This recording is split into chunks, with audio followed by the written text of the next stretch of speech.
Hello, McFluffy52 here, back with some more Magic Gathering action, and today I have a bit of a different video, because today, it says Brothers War, I want to talk all about Phyrexia All Will Be One and the upcoming set.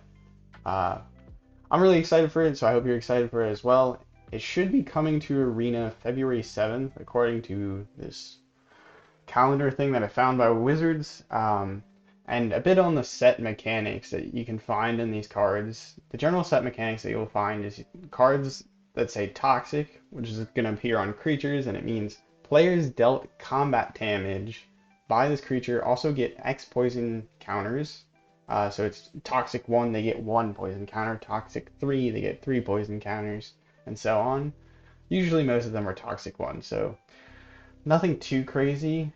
I like this much better than this is supposed to replace Infect from previous Phyrexia sets or like creatures, which I think it's much nicer because there's less of a penalty for like blocking the creature, and then it's also not going to do like poison counters equal to its power. It just does poison counters equals to its toxic number. Now, on other cards or just any card, you might see the line corrupted, and this is sort of like an active text, and this effect will only take place if the opponent has 3 or more poison counters. Now the next set mechanic is for Mirrodin, and this is going to only appear on like equipments, and it's very similar to Living Weapon, where when the equipment is played, it'll basically come attached to in this case, a 2/2 red rebel creature token. Um, And yeah, so you basically get an equipment that's also a creature because it spawns like a token that it auto attaches to. And then besides that, there's also oil counters that just kind of are a sort of like charged counters type thing that runs throughout the set. And then lastly, of course, we have proliferate, which says choose any number of players or permanents that already have counters on them. And then for each one and for each kind of counter, it has add another, and add another of that counter. Now, I'm really excited for the set because in general I kind of like playing with things like counters and charge counters. I always find it kind of interesting. Um, and then I also think like a lot of the artwork is really cool. And then also Phyrexians are kind of like one of the biggest baddies in the MTG universe, along with like Eldrazi. I would say I probably prefer Eldrazi, but still pretty cool. Now, my plan is to go through all the mythics and rares, then some of the commons and uncommons to try and give my rating on the cards. I'm going to rate them on 2 scales out of 5. There's the general value that I think the card has, or like the kind of playability, its kind of playability, particularly in standard. And then I'm also going to give it like a jank score, which is maybe less about jank, but more just how excited I am to play the card and build around the card. So starting with Phyrexia All Will Be One. I think I'm not going to read the cards here. I'll try and summarize them. So Phyrexia All Will Be One is an enchantment, 5 mana. When it enters the battlefield, it doesn't really do anything. But whenever you put a counter on a permanent you control, you can redirect that damage to an opponent, or like a creature or a planeswalker that they control. So I would liken this to like Arcane Bombardment because it's on the battlefield. It doesn't really do anything when it lands, and then you kind of need it to stick around to get a bunch of value out of it. So it kind of falls weak to like removal. Um, and so I think it'll be really fun to play around. That's why I said 4 out of 5 for like jank score. I think it'll be like it's not like terribly unplayable, so I gave it a 3 out of 5 in terms of value. Next up, Atraxa, Grand Unifier. So this is 7 mana, bunch of stats, flying, vigilance, death touch, lifelink, 7/7 for 7 mana. And then when it enters the battlefield, you look at like top 10 cards, and then for each card type, you can pick out one of those cards and put it into your hand, and then put it in the rest in the bottom of your library or something. I think it's just good stats and it gives you cards, but it is a bit expensive. I think it is very playable though because the stats are just so good. Flying, Vigilance, Death Touch, Lifelink. If you get to that to stick around, even if you don't get it to stick around, you just drew a bunch of cards, so you probably have something to play the next turn, even if they remove it. So I said it was a 4 out of 5 for value. And then jank slash interest, I said 2 out of 5 because it's kind of bland, just good. Capricious Hellraiser. This is 6 mana, but it says it costs 3 less if you have 9 or more cards in your graveyard. It's flying 4/4. When it enters the battlefield, exile cards from your graveyard, choose a non-creature card, non-land card from among them, copy it. You may cast a copy without paying its mana cost.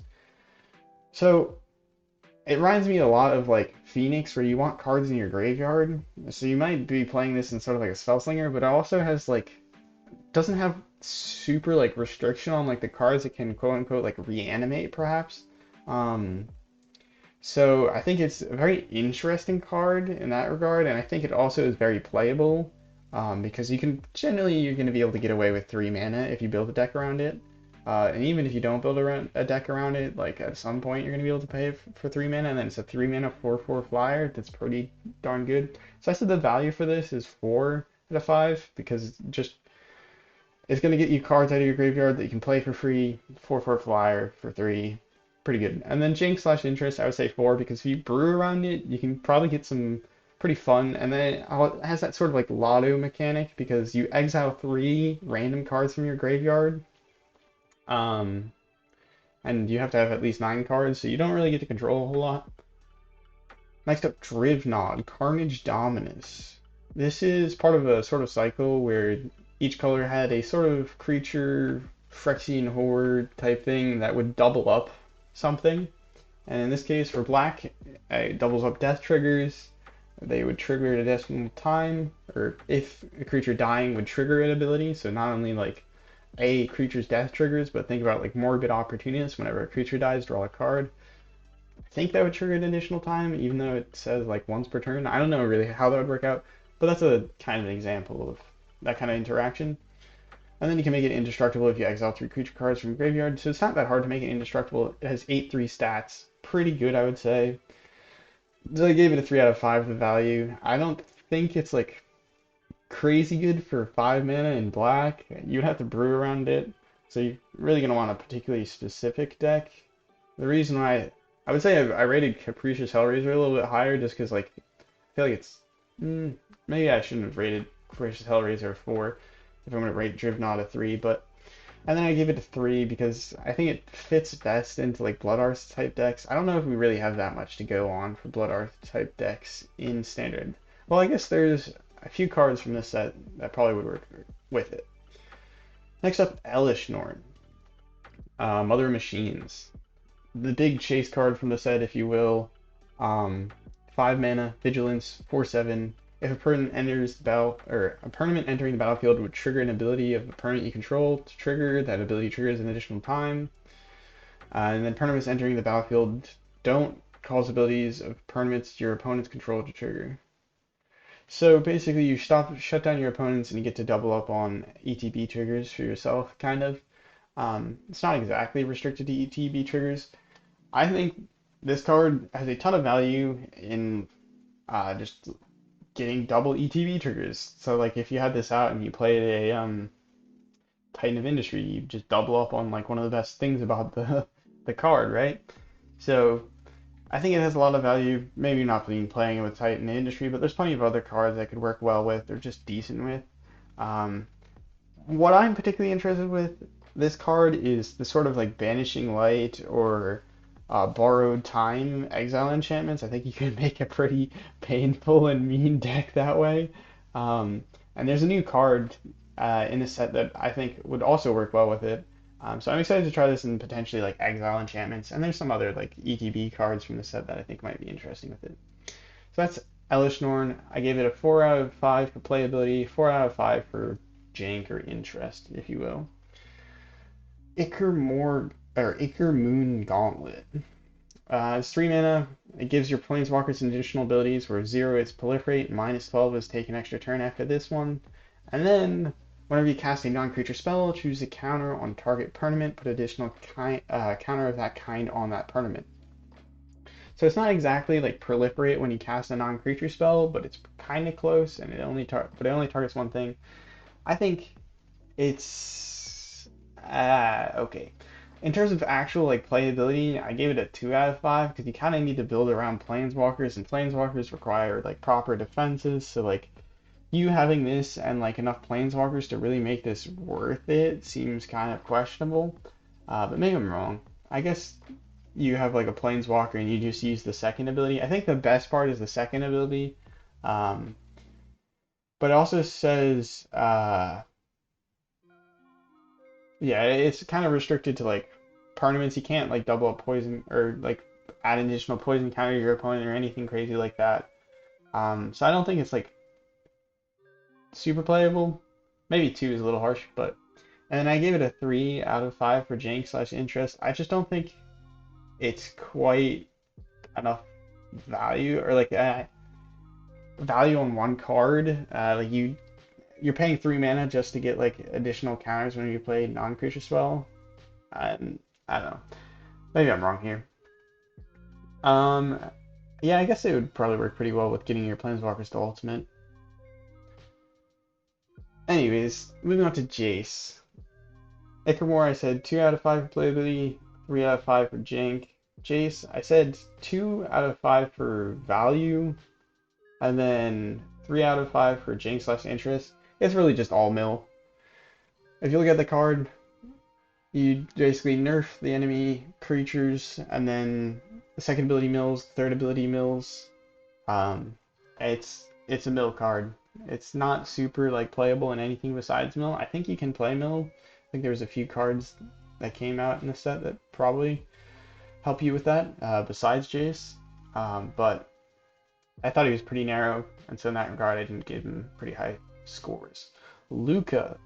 I think this card is just generally good value. You get creatures on your down tick. You get a 3/3 green Phyrexian Beast creature token with Toxic 1.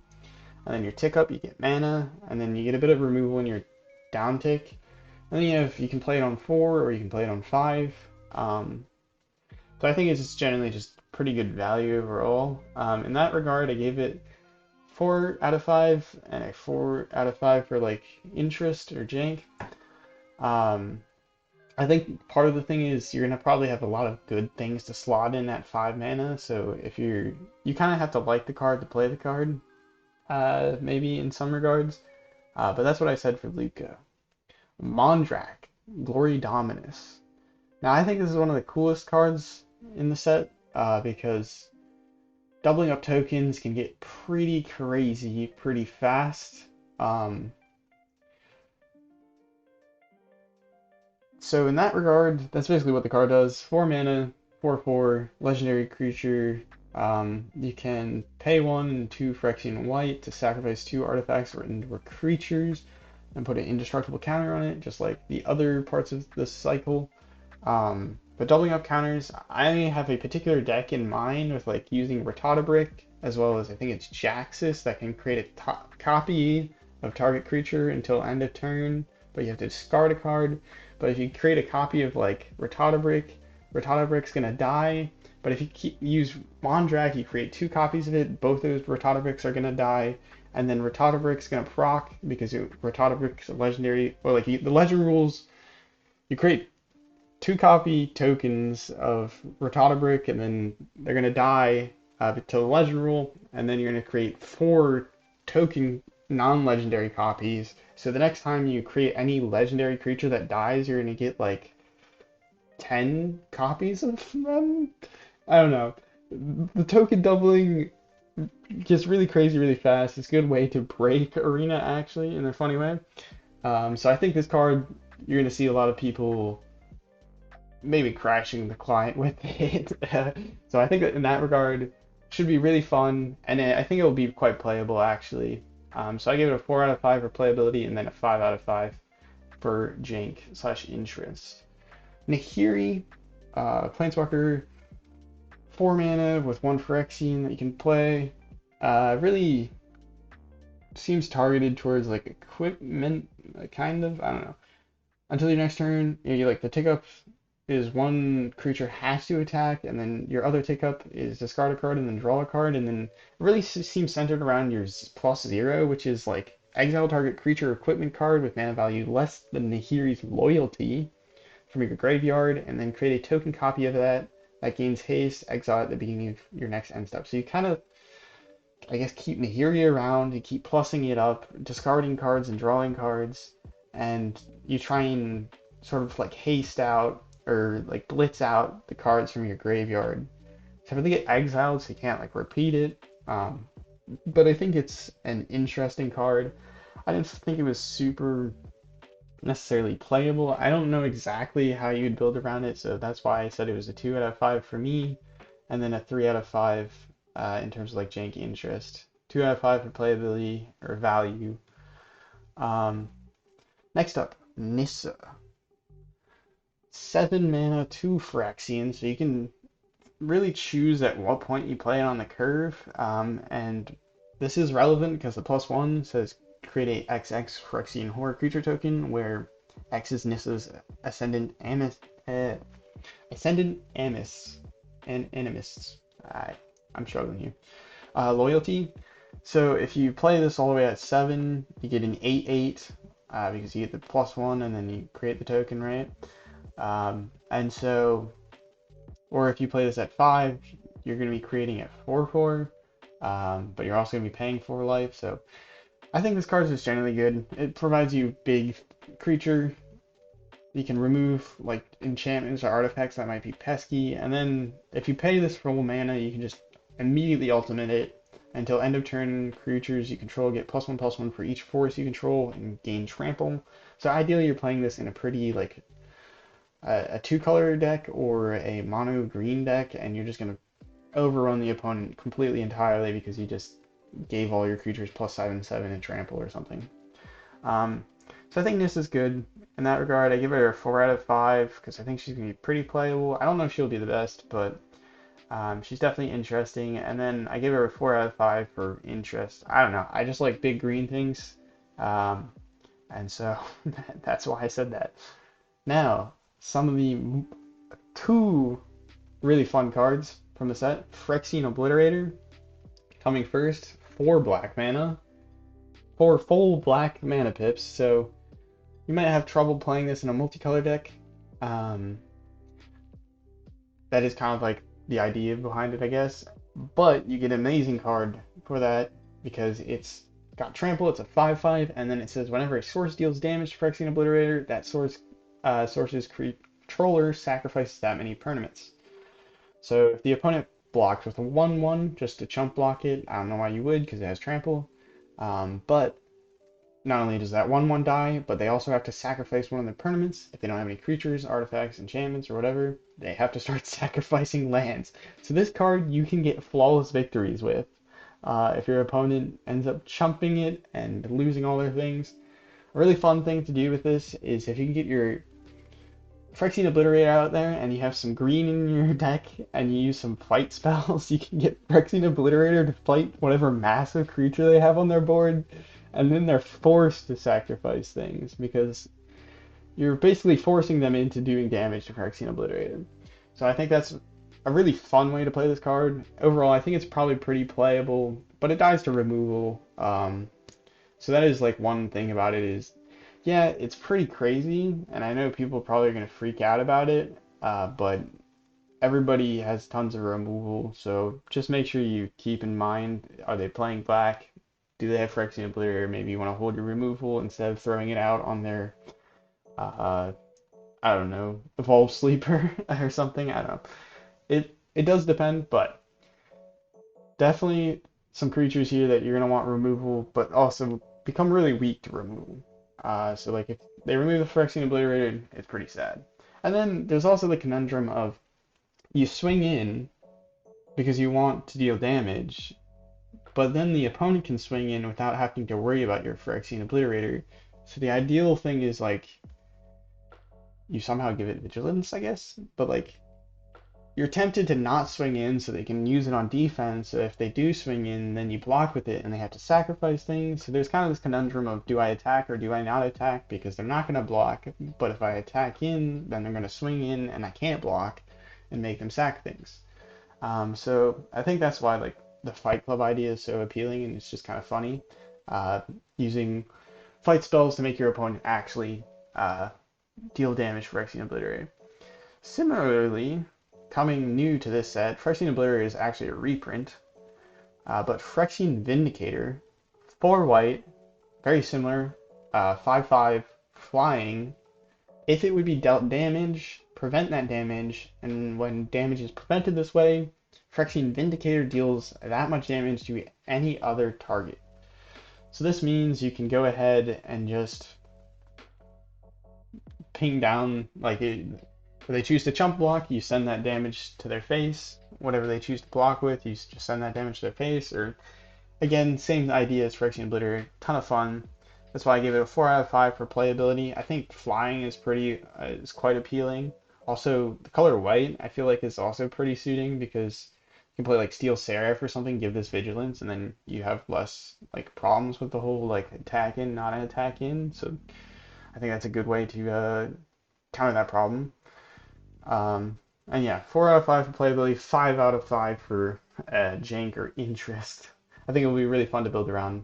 So yeah, Sulfum, Mayhem, Dominus. So this is the red cycle of doubling whatever. And this says, if a source you control would deal non-combat damage to an opponent or a permanent an opponent controls, it deals double that damage to that player or permanent instead. So non-combat damage, key, and then it doubles the damage. And then the price you have to pay to make it indestructible is way too high, if you ask me. You pay 1 generic, 2 red Phyrexia, and discard 2 cards, and then put an indestructible counter on it. Discarding 2 cards when you're trying to play like a burn deck, oh wait, that's quite the price to pay. So probably not gonna be making this indestructible. Maybe you don't need to. But really, ideally, play it in burn. And I think honestly, though, you're probably better off playing mechanized warfare to some degree, because like if you're playing End the Festivities, you get like 1 more extra damage. You play like uh, you're only getting like maybe 1 extra damage compared to mechanized warfare. Mechanized warfare is not going to die to creature removal, which people are probably playing more of, and they're playing enchantment removal. And then mechanized warfare also works on combat damage, which I think is huge. So in that regard, I put this card at as 2 out of 5 for playability. I don't think it's actually bad. You probably can play it. It's probably closer to a 3 out of 5. Um, but I was kind of I doubling non-combat damage doesn't seem too crazy. I don't know. And then I put it out of 1 of 5 for interest or like jank. Uh, Next up, Staff of Completion. I think this card is really just not meant for constructed play, or I don't think it's really good. 3 generic mana, it's an artifact. Pay life to do different things. Pay 1 life to destroy target permanent you own. I don't know why you're destroying your own permanent, just don't play it, but fair enough. Pay 2 life, add mana of any color. It's kind of handy when you need it. Pay 3 life, proliferate, I guess. Pay 4 life, draw a card, sure. Pay 5 mana to untap it. You're paying way too much life. You need life gain if you're gonna ever be playing this. I just think it's bad. 1 out of 5 for playability, 1 out of 5 for jank slash interest. Next up, Sword of Forge and Frontier. I gave this 2 out of 5 for value, and then a 2 out of 5 for interest. I just think equipment are kind of bad, right? I don't know. You're paying 3 mana for it to do nothing. You have to pay 2 mana to equip it to a creature. If that creature dies, you're left with this useless equipment. Why not just play a creature? I think it's not like a bad card. Like the value you get, like protection from green, red and green, that's pretty good. Whenever a creature deals combat damage, exile 2 cards from your library. You may play those cards this turn. You may play an additional land this turn, like ramping, cool. And card advantage, that's good. It's just an equipment. I don't think it's really good for standard. So 2 out of 5, 2 out of 5. And yeah, Tekuthal Inquiry Dominus. Now this is the blue cycle. If you proliferate Tyson said. I think it's pretty cool. It's 3/5 flyer for 4, and they can remove 3 counters among artifact creatures and planeswalkers you control, put an indestructible counter on it. I think this is much easier indestructible thing to get reached than good old Sulfum here, as well as, well, actually these are probably like the 2 other good double up cycle cards, I would say. This one's also pretty good. Removing the counters, not too hard to do if you're going to be proliferating a bunch. Also, I just think it's fun to build around. So I give this a 3 out of 5 for value. It's not like you're going to need counters you're going to have to like build around this. It's also only like a 3/5 flyer. I don't know. I don't think it's a terrible playability. But yeah, I give it a 3 out of 5. Maybe it could be a 4. I could see reasoning in that in the right deck. And then I gave it a 5 out of 5 for interest. I think it's just gonna be a lot of fun to play around with counters. I think you do a lot of jank things with the oil counters in the set, which I am looking forward to. Next up, Tyrannix Rex. 7 mana, 3 green. And then this spell can't be countered. Trample, Ward 4, Haste, Toxic 4, 8/8. Amazing. I think this card is probably just like the best green finisher now. You like get immediate action on the board. Yeah, like Kind of Industry is great, and it can save you in a pinch when you destroy an artifact or enchantment. Like it's got flexibility, it's got what you need. Tyrannix Rex, though, you like ramp into it, you're playing Stompy green, you just want to finish off the opponent. Boom, play this, swing in, bye bye, hasta la vista. Your opponent is not going to be killing this. This is Ward 4, you play it on your turn, the spell can't be countered. Are they going to keep up like 6 mana or like 7 mana to kill this in time? It has haste. And then it also has Toxic 4, so you can instantly get Corrupted going or whatever if you're not already killing the opponent with an 8/8 with Trample and Toxic 4. So I think this card is really awesome. I give it a 5 out of 5 for playability, and then I give it a 3 out of 5 for interest. I think it's less interesting to me than some of the other cards where like you build up a little bit more of a combo. But I do think it's kind of a cool card. It's nice that green has a kind of really good card from the set. Next up, Vraska, or Betrayal Sting. Another Planeswalker from the set. Generally probably been playing this for 4 mana, right? Or 5 mana, right? But you get 6 mana, 1 Phyrexian. You pay 0, you draw a card, lose 1 life, proliferate. So basically a +1. And then the -2 is target creature becomes a treasure artifact. Sacrifice, or basically make a creature into a treasure, which is not bad. It's good removal, but you are giving your opponent a treasure. And then ultimate, if you ever reach it, is scary as all hell. Target player that has fewer than 9 poison counters then gets poison counters to equal the difference. Basically brings them up to 9 poison counters. And then so it's 1 proliferate away from killing your opponent. So I think this card is pretty good. It kind of specializes in removal and like centering around its ultimate. Like you got the card draw and then the removal. Do think that you don't have like a whole ton of defense, but I would be interested to see how the card plays out. I just gave it a 3 out of 5 because I struggle to see exactly where it's playing. I mean, it's a good like it's probably a pretty good like kind of tempo play-ish in a way because like you don't want the opponent to have a ton of creatures because you can only get rid of 1 creature and then you're giving them a treasure, so that's helping them. I don't know. I think it's interesting.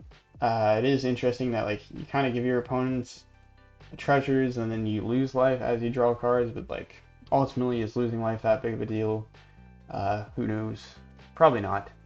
But yeah, I give it a 3 out of 5 in terms of playability because I don't know exactly how it's going to play out. It'll probably be pretty good, but who knows? And then I gave it a 3 out of 5 for in terms of interest. I think it's an interesting card, but it's maybe not the one that I'm most interested in.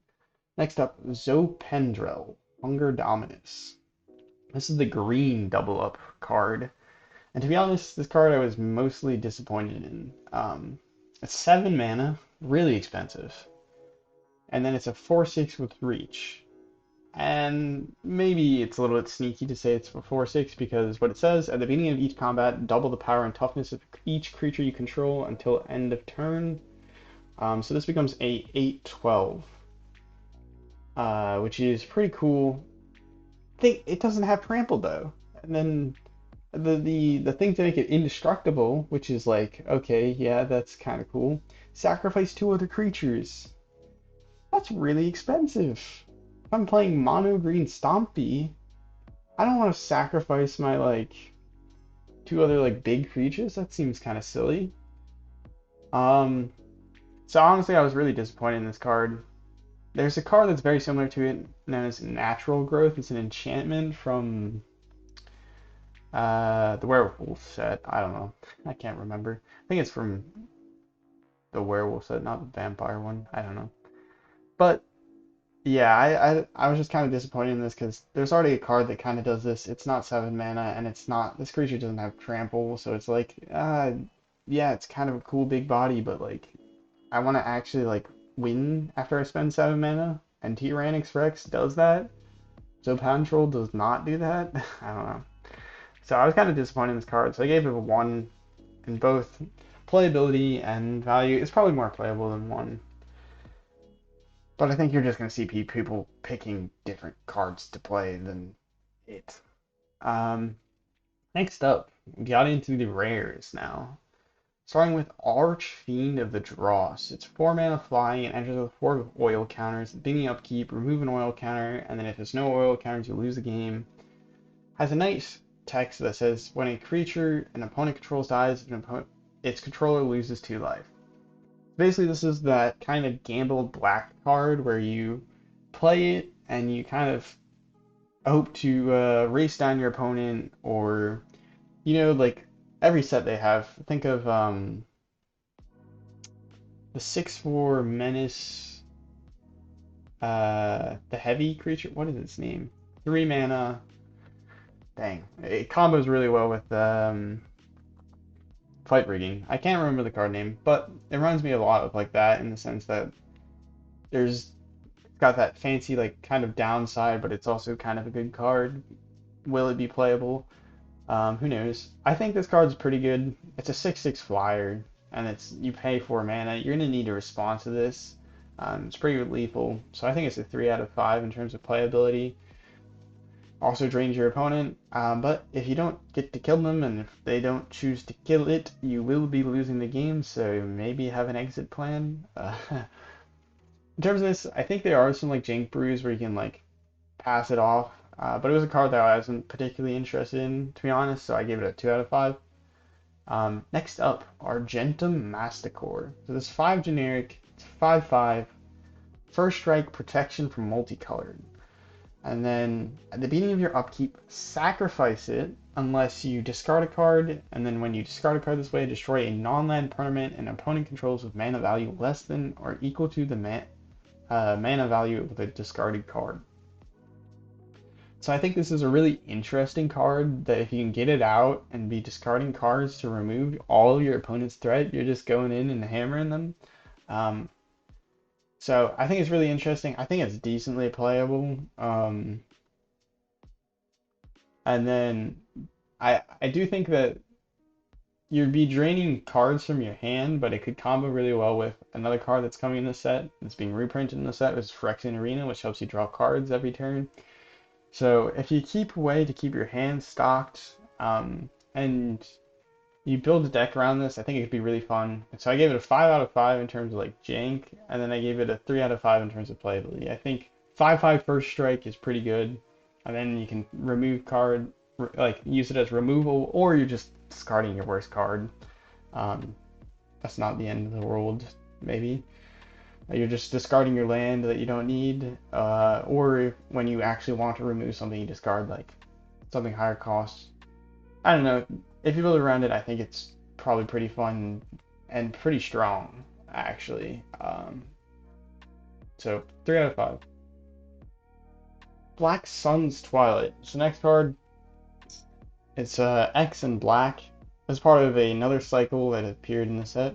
Um, and for the black one, it's instant. Up to one target creature gets X until end of turn. If X is 5 or more, return a creature with mana value X or less from your graveyard to the battlefield tapped.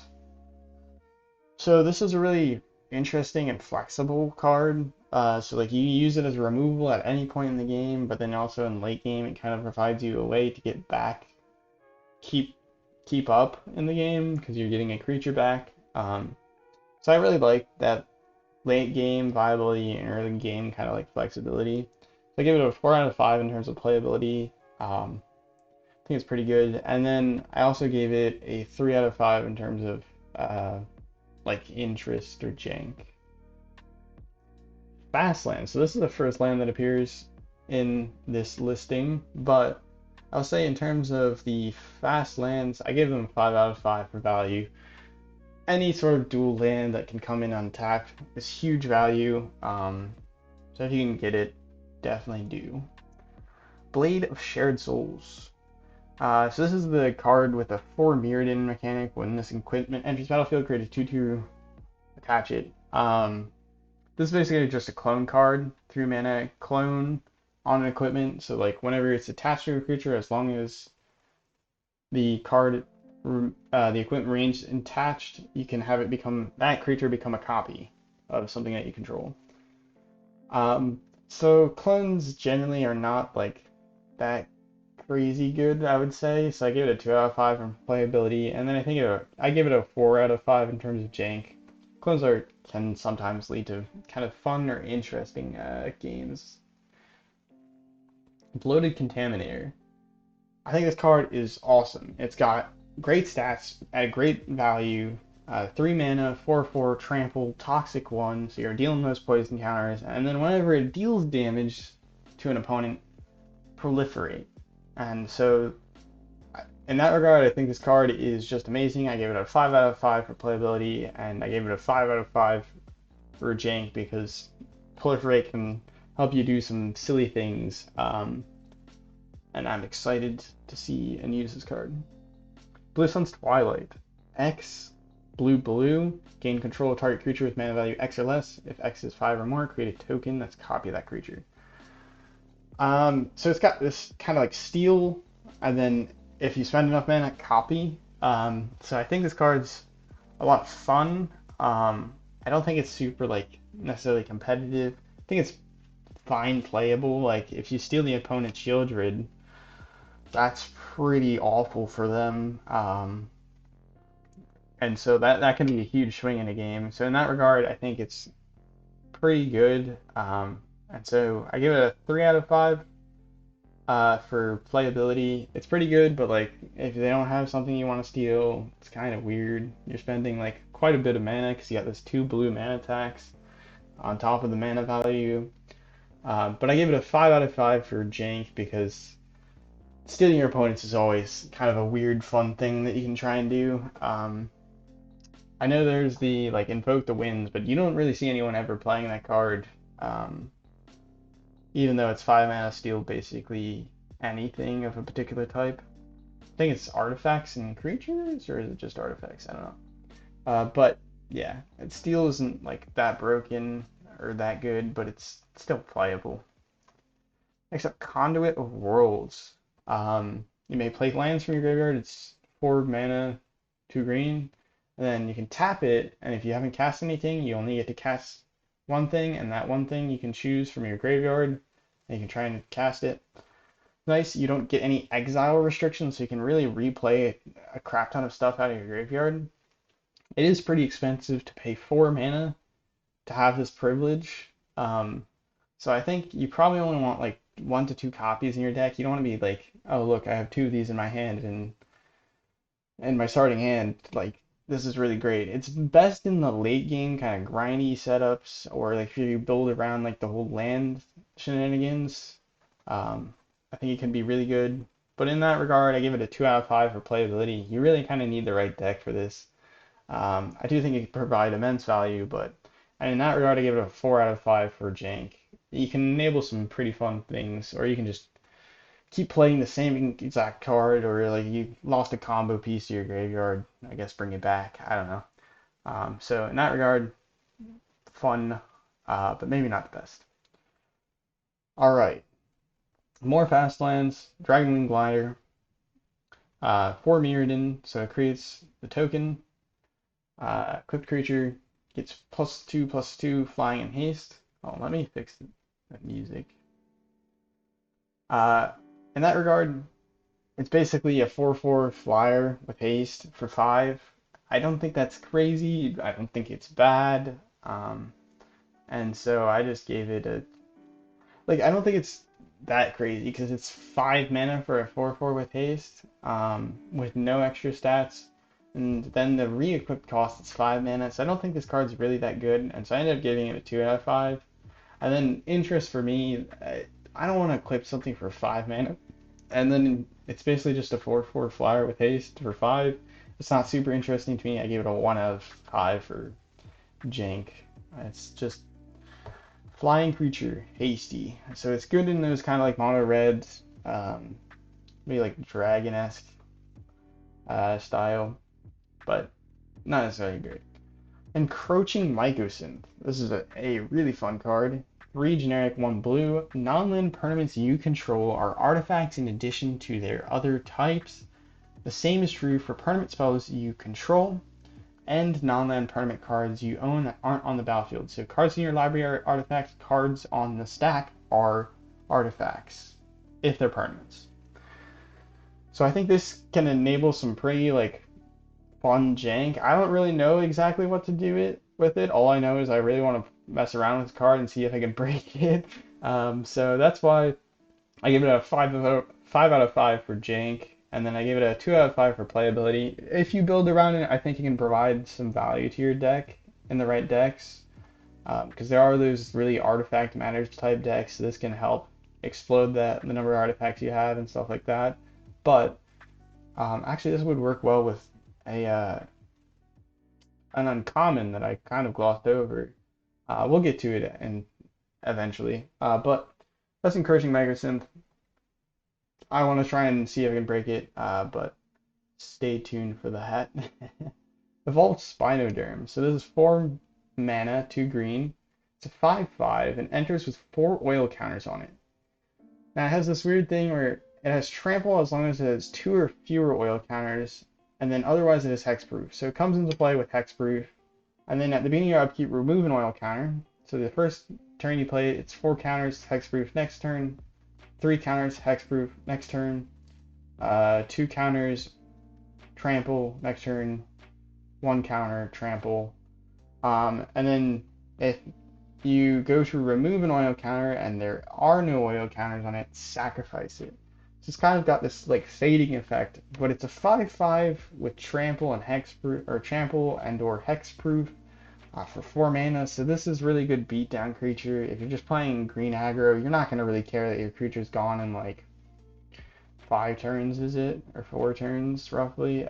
So I think this card 4 attacking turns, 5 turns in total, I guess, if you want to think of it as that. So I think you're not going to really care about that, and then it has oil counters. You can proliferate these counters, so it's not going to actually matter that much, maybe.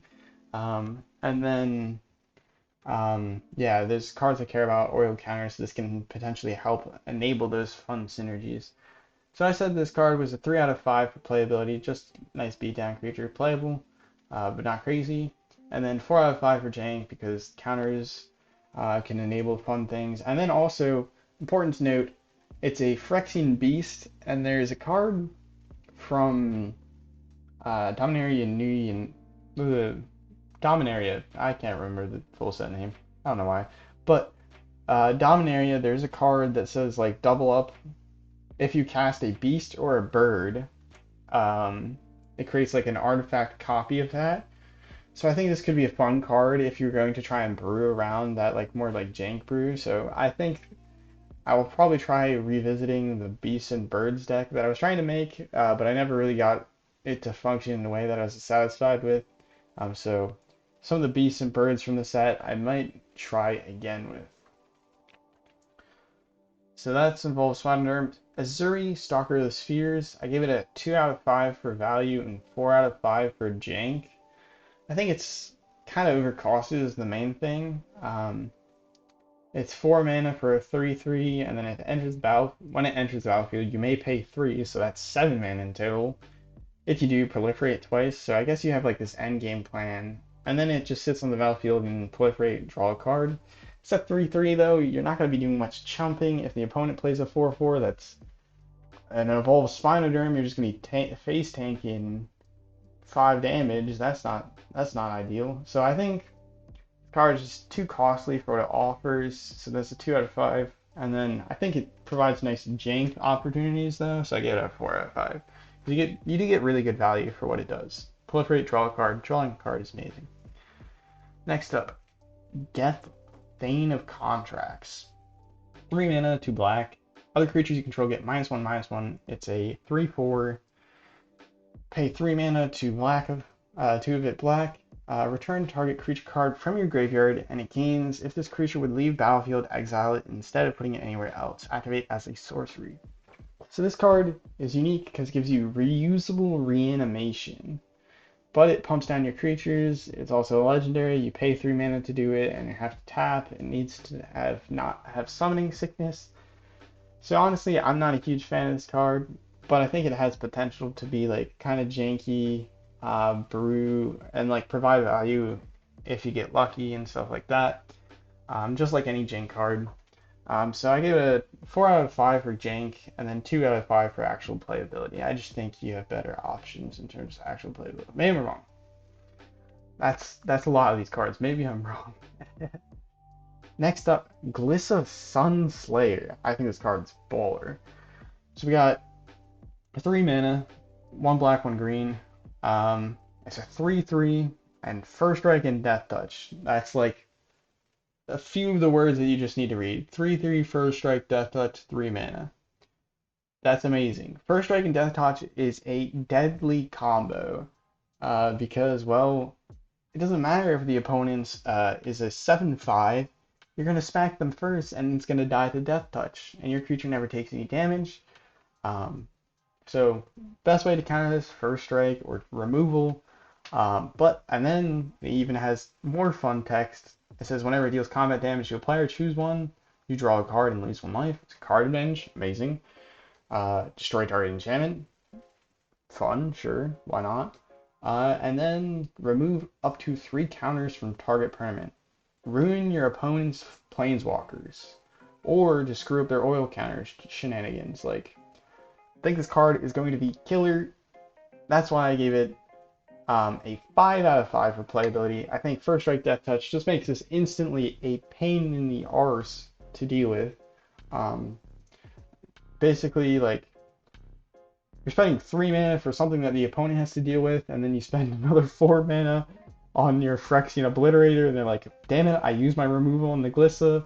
Sort of like that kind of thing. If you have enough of these kind of bomb cards, they're not going to not have enough removal for them all, and this is just definitely one of those bomb cards. So 5 out of 5.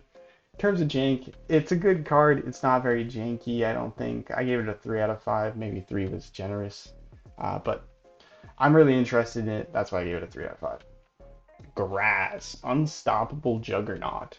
Colorless 8 cost, 7/5. Artifact creature, legendary artifact creature, Juggernaut. And it says Juggernauts you control attack each turn if able. Juggernauts you control can't be blocked by walls. That's just a Juggernaut thing. All Juggernauts have that.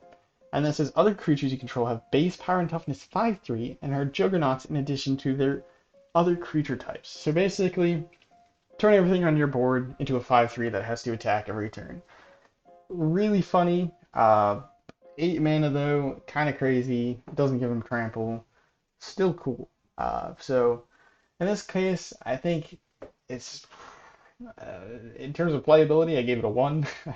8 mana is really expensive. You don't impact the board maybe like super dramatically at first.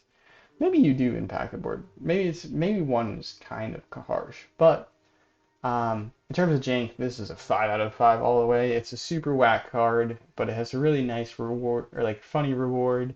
and it offers a nice challenge. Like you build tokens and then turn them all into 5/3. That's pretty crazy. Um, so that's that. Graz, the Unstoppable Juggernaut. Green Sun's Twilight. Now it's a green card. I'm gonna love this card. The green cycle. Reveal X cards from your library. Choose a creature card and a land card from among them. Put those cards into your hand and the rest on the bottom of your library in a random order. If X is 5 or more, instead put the chosen cards on the bottom of your onto the battlefield or into your hand and the rest on the bottom of your library in a random order. So basically, pay X mana and green, and then X plus 1. Look at those cards. Uh, Pick a creature in a land, and then if it's 5 or more, you can put those cards on the battlefield. So spend 6 mana, look at the top 6 cards of your library, put a creature from those onto the battlefield. That is crazy. It's card advantage if you're looking at the top 6 cards of your library, and you just put the creature onto the battlefield. You're spending 7 mana, and you could get Graz onto the battlefield. That's 8 mana value. And you found it from the top 6 cards of your library. It's crazy. Love this card.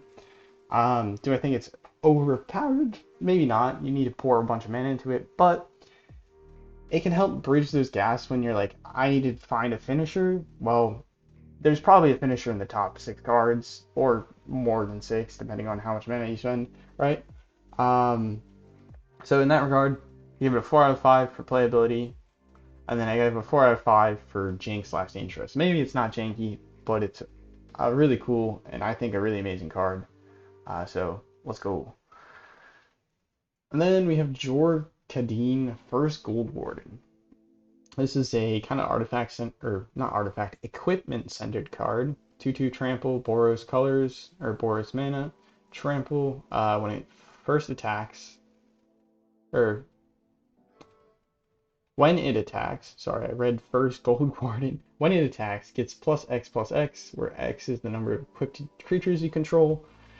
And then if Jor-Kadeen's power is greater than 4, or 4 or greater, I'm having trouble reading, draw a card. So this is your equipment card. There's going to be more equipment cards, right? You got those 4 Mirrodin type cards. This fits really well with those 4 Mirrodin type cards, because those 4 Mirrodin cards immediately give you an equipped creature, and Jor-Kadeen wants equipped creatures to buff it up and then draw you cards. So I think this card's alright. It really depends on how good like the equipment deck ends up shaping out. So I gave it a 3 out of 5 in playability. It's probably playable. Is it amazing? I have yet to see. But then I gave it a 3 out of 5 in terms of jank. It's definitely a kind of interesting card, but I don't think it's like bonkers off the walls, kind of like it's a pretty set guideline. Play equipped creatures, right?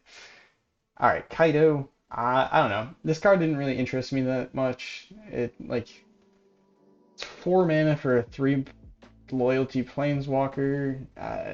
Whenever one of your creatures, so like all the planeswalkers that aren't completed, they have a passive ability. That's one thing to note.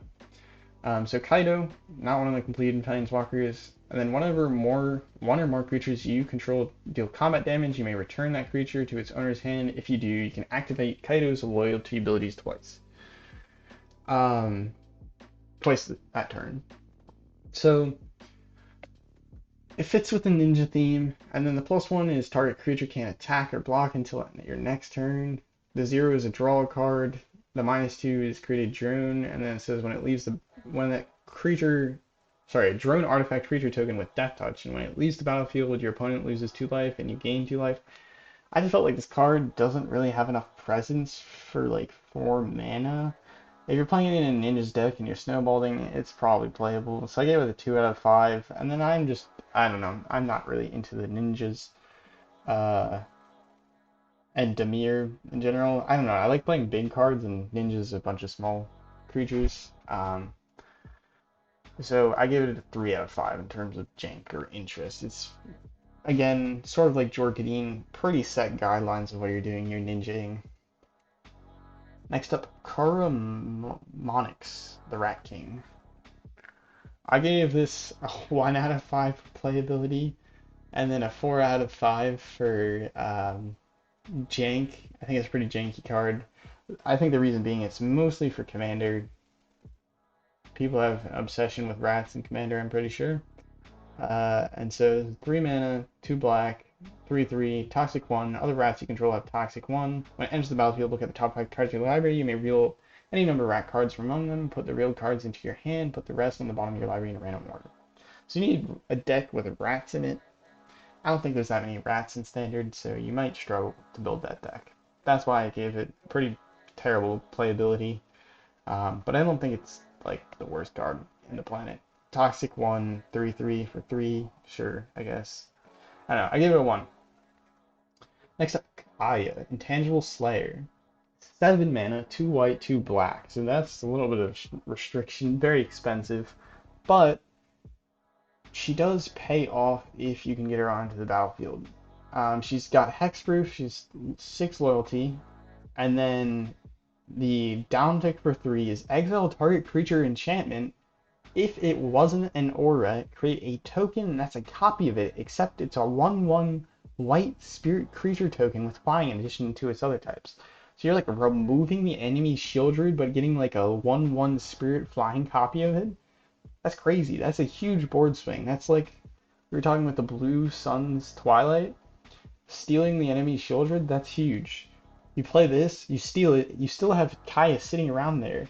And she's hexproof, so she's not getting removed by like Planeswalker removal. And then you can start using her other abilities. Her +2 is pretty good. The opponent loses 3 life. That's a lot of damage. You gain 3 life. You're just padding yourself. And then the 0 is you draw 2 cards and each opponent may scry 1. So that's kind of interesting. But you draw 2 cards. That's nice. So I think this card's high impact if you can get out there. Kind of expensive though. So I gave it a 4 out of 5 in terms of playability just because expensive. Probably not going to have a ton of copies, but if you're going to resolve her, they're going to have to actually fight on the battlefield to get rid of her rather than with removal spells because the hexproof. Again, yeah, she's not a completed planeswalker, so she has that cool passive. In this case, it's just hexproof, but. Alright, Kemba, Ka Enduring. 2 mana, 1 white. It's a 2/2, and then when it enters the battlefield, or another cat enters the battlefield under your control, attach up to 1 target equipment you control to that creature. Equipped creatures you control get +1/+1. And they can pay 5 mana to create a 2/2 white cat creature token. I think this card's actually playable. In like Jorkadine, you play this, boom, Kemba has your equipment insta on. He's rocking it. He gets an extra +1/+1. He's going wild. So I think this card is actually quite decent in that regard. I gave it a 3 out of 5 in terms of playability. It is restricted to like legendary as a 2/2, and you're playing equipments, and equipments are a bit jank. I would say so. That's why I give it a 3 out of 5, not anything higher. But I think it's the ability to give your creatures equipments instantly. That's high, super high value because the equip cost is one of the reasons enchantment or equipment's so bad. It's because you play it on the battlefield, you have to pay even more mana to even get any sort of value on it. Not even like ETB kind of value. So I think Kemba helps to solve that. And then I give it a 5 out of 5 for Jank because the fun combos with this I think there's a lot of fun combos that you potentially have with this. Particularly, I'm thinking of the flying horse thing from Kamigawa. I can't remember it. The one that basically gives you a Platinum Angel to whatever the creature it equips. So you play this card, instant equip the 3 mana thing that has like a 5 mana equipped that gives you the Platinum Angel type thing. I think that's. I might be guessing on the mana values here, but you can see how that would be very helpful because you're not paying massive mana cost to equip this really high impact in equipment. So in that regard, I give it a 5 out of 5 because I think there's some fun combos that you could potentially explore. Ketheric, Crucible Goliath, 4 mana, Rakdos. It's a 4/4. And then at the beginning of your end step, you may sacrifice another creature. If you do, reveal cards from the top of your library until you reveal a non-legendary creature with lesser mana value. Put it onto the battlefield, and then put the rest on the bottom of your library in a random order. You have to sack your own creature, and they have to have a high enough mana value to like search it out at another creature from your deck. This seems just like a really crappy Joda in Rakdos, maybe, if you catch my drift. I'm not a big fan of it because you're like sacking this creature and you're getting a worse creature. Like, what am I getting out of sacking? You have to build around it in like a sack deck. I I do get that. I just haven't seen any really sack decks or that many sack creatures, I feel like. Maybe I don't know. I have yet to see how this plays out, and so that's why I'm giving it a 2 out of 5 in terms of playability. It's still a 4/4 for 4. It's not terrible. It's a creature. You can maybe get some extra value out of it. Um, and so in terms of jank, though, I get a 4 out of 5 because it is kind of janky. Having to sacrifice your own creature, but there could be some interesting builds around it. So I look forward to it. I look forward to seeing if anybody can crack the code that is Kethik. Next up, Koth. Fire of Resistance. 2 generic, 2 red. Planeswalker. Doesn't actually have a passive, so maybe I was lying there. But most of the other ones do. It's 4 loyalty. This guy's the mountains guy, right?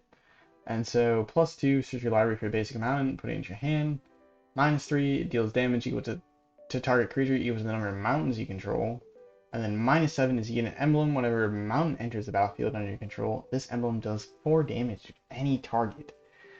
So that emblem is crazy. So I think if you can ult this, it could be super, super fun. Problem is going to be ulting it. Realistically, if you're lucky, you play this card, you tick it up, you proliferate once, and then next turn you just ultimate it. And you get the emblem. Then you're just playing mountains and just striking down the opponent, which I think is really cool. I don't think it's super playable in that regard, is because like you play this at 4 mana and then you like search up a mountain, I guess. I don't know. You like ping down whatever, and then you're left with one loyalty, and so you have to tick it up to search for mountains. But like, are mountains really what you want when you want like board impact? Sure, hitting all your land drops is amazing.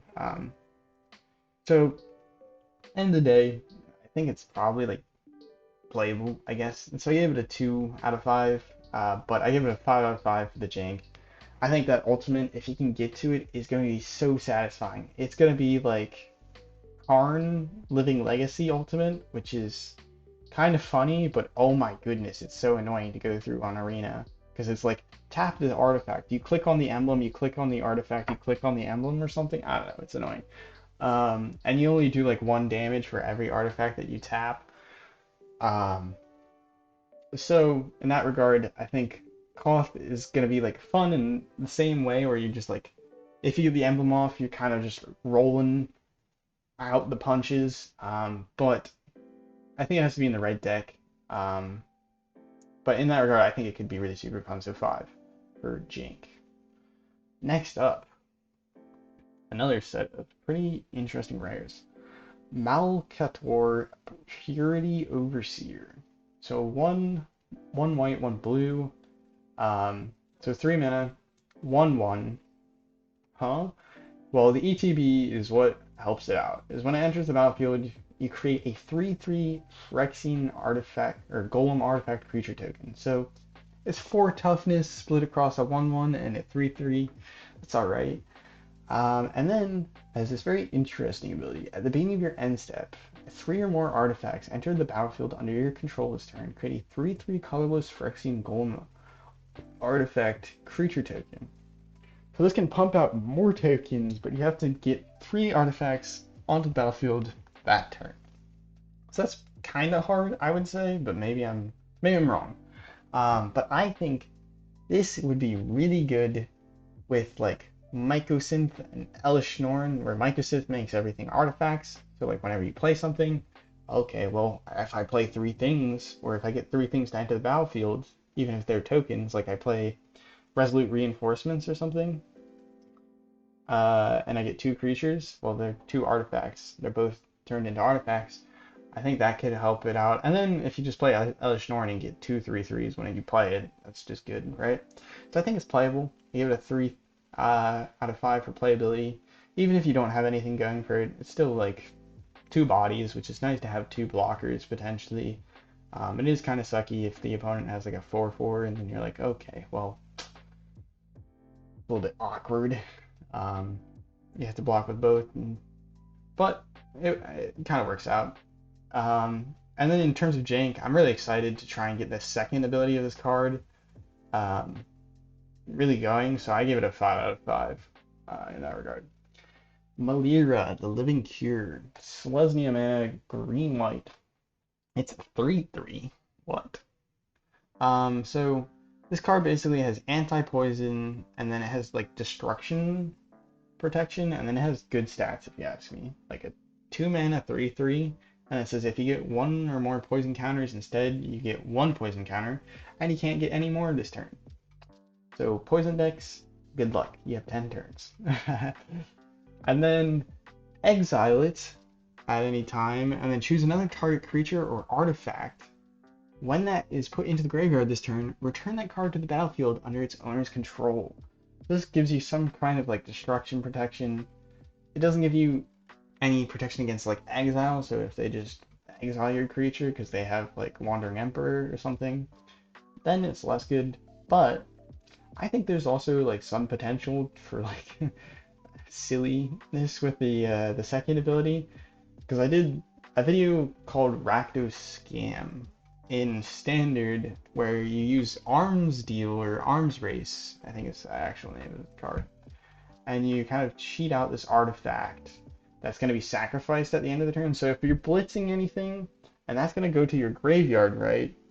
Well, you just exile Malira on targeting that, and so you pay 4 mana to cheat out your like Phyrexia portal, and then you exile your Malira for free, right? Because you just exile it, and then at the end of your turn, that card returns to the battlefield. Because, well, it went to the graveyard because it was sacked and everything. So I think this honestly is almost better than the way that I was doing it, which was, dang, how was I doing it? Oh, I was focusing on the creatures, because there's creatures that say, or like there's the Undying Malice, that if a creature dies, return it to the battlefield. So if you sack it, technically it dies, and then you can return it to the battlefield. So you cheat out this 8 cost like Cityscape Leveler for 4 with haste, and then it dies and comes back tapped with a +1/+1, so you can do more stuff next turn. So in that regard, I think this honestly is almost better, because you can just stick it on the battlefield and you don't have to pay the extra mana. You can combo off on turn 4 if you get lucky.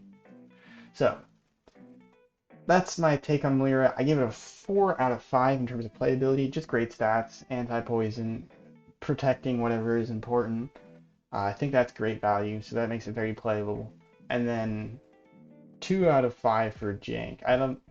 I didn't really think of the like abusing the second ability until later, and I still feel like that's probably you're not going to be doing that a whole lot. That's a very specific deck, but so I give it a 2 out of 5. It's pretty kind of straightforward, just value. Next up, Mercurial Spelldancer. 2 mana, can't be blocked. 2/1. Whenever you cast a non-creature spell, put an oil counter on it. Deals combat damage. You can double a spell by removing, or and then double the next instant or sorcery spell you cast by removing 2 oil counters. So doubling, fun. It's unblockable 2/1. That's pretty crazy as counters. And then it's non-creature spell, so if you play enchantments or artifacts, you still get the oil counters, which is crazy. If you ask me, I thought they would put like instant or sorcery, right? I don't know. But that I like that it opens it up to not just spell slinger decks. You can use like other artifacts to trigger the non-creature spell oil counter things. So in that regard, I think any unblockable creature that can provide you like extra value with your sorceries, I think it's good. Maybe 4 out of 5 is a little bit optimistic, but I give it a 4 out of 5 in terms of playability. I think it'll probably be decently strong in the right decks, and just kind of good. Unblockable can be a problem if you don't have a whole lot of solutions. And then I gave it 3 out of 5 in terms of jank. I think there's potential with like the oil counter is nonsense, and then doubling spells, maybe you double up like that 10 damage sorcery spell from Kamigawa and one shot your opponent. So that's an interesting like I think there's some interesting opportunities. Next up, Miglaw's Maze Crusher. 4/4 for 3 mana, 1 red, 1 green. There's a battlefield with 5 oil counters. 5 oil counters always is cool to have oil counters on a creature because it could potentially enable other synergies with like Proliferate, which a lot of the set has. Um, or some of the set has, I guess. Maybe it's generous to say a lot. But and then you have these threats of activation, or like things that you can activate. So you can remove an oil counter, it gains vigilance and menace, and you pay 1 to do that. You pay 2, remove 2 oil counters, it gains +2/+2 until end of turn. Pay 3, remove 3 oil counters, you can destroy target artifact or enchantment. So it's nice that you have this option to get rid of an artifact or enchantment, and then you can also like buff the creature. I think this is probably pretty like annoying to play around because you always can have that threat of activation, but you have to hold up the mana. And then it's also legendary, so like I think it's got decent stats, but in most cases I'd just rather play like the bloated contaminator from above. Where is that card? Yeah, bloated contaminator, 3 mana, strictly green, 4/4 trample, toxic 1. If it deals combat damage, proliferate. I think that's just generally gonna be better. But I think this opens up certain things. So I give it a 3 out of 5 in terms of playability. And then in terms of jank, I gave it a 2 out of 5. Didn't want to give it a 1 out of 5 because like it has counters, so maybe you can do something fun with it. But not too crazy. It's just value. And then it's also like I forget if I mentioned this. It's like a legendary creature, so you can't play multiple of them. So that's a pretty big restriction. If you if you want to play multiple of them and really make the most of the card. A Mind Slice Apparatus. This 4 mana, 1 blue. This is a very interesting artifact. It has flash. So you can play this on your opponent's end step or something like that. And then at the beginning of your upkeep, put an oil counter on Mind Slice Apparatus. Instant and sorcery spells you cast cost 1 less to cast for each oil counter you put on Mind Slice Apparatus. This card, initially when I read it, I was like, it's jank. It's 4 mana for like nothing immediately. But you play this on the opponent's end step when you didn't need to do anything, and then next turn, those counter spells get even cheaper, and so you're just 1 mana counter spelling whatever the opponent does. That's so annoying. That's like the biggest thing that scared me when I thought more about this card is, cheap counter spells.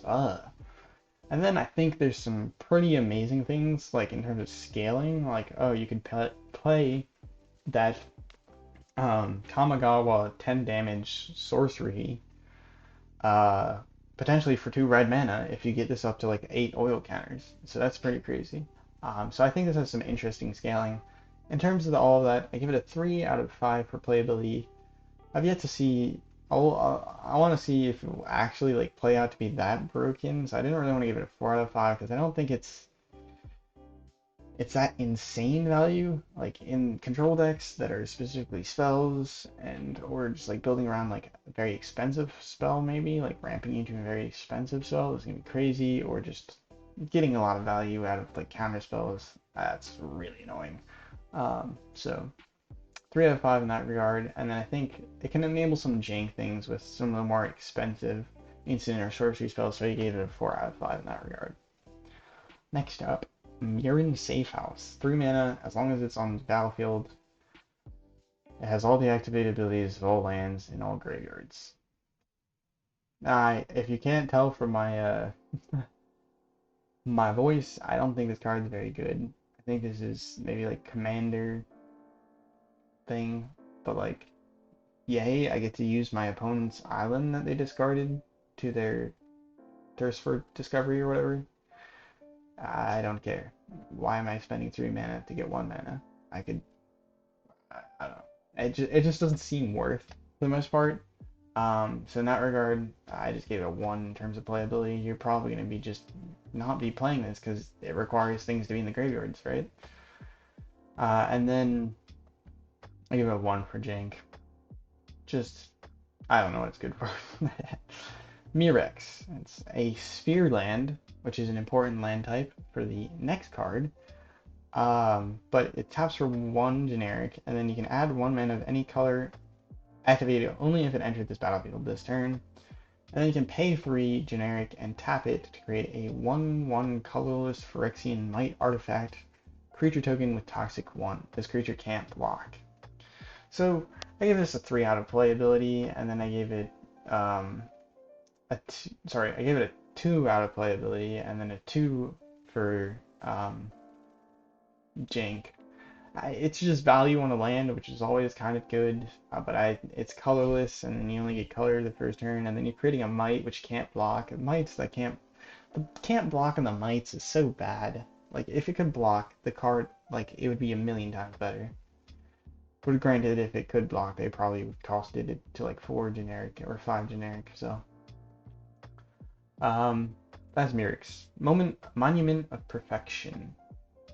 There's 2 colorless, and then it has 2 abilities. The first ability is pay 3, tap it, search a library for a basic, sphere, or locust land card, reveal it, put it into your hand, and then shuffle. So important that it is a sphere land, because you can search it up.